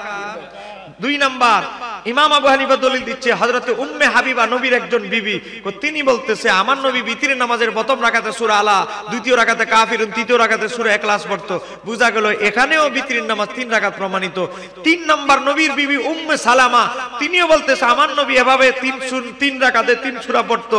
আমার বাবারা ভাইয়েরা, এভাবে হাফসা রাদিয়াল্লাহু তাআলা আনহা নবীর 4 জন বিবি ফতোয়া দিয়েছে আমার নবী বিতিরের নামাজ 3 রাকাত এবং 3 রাকাতে 3টা কোন সূরা পড়তো এটাও তারা জানতো। জোরে কন্যা মারহাবা।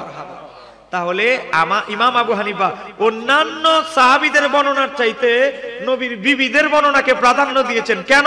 কারণ তাদের মাঝেই বেশিরভাগ বিতিরের নামাজ পড়তো। তাহলে এই পর্যালোচনা থেকে আরো বহু শত শত পর্যালোচনা আমার মোবাইলে নোট আছে।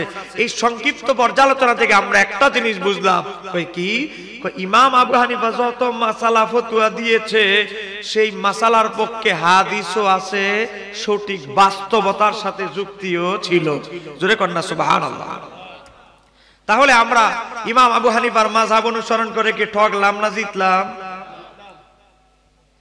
তারপরে যদি কেউ যুবক সন্দেহ করে তারে বলবেন তোমার রাজশাহীর শায়েখ, অমুক শায়েখ, বিদেশি শায়েখ কোন সময় বসাইবা, আমাদের বড় হুজুর দরকার নাই, আমাদের মাহফিলের একজন বক্তা এসেছিল তিনিই যথেষ্ট। জোরে কন্যা মারহাবা।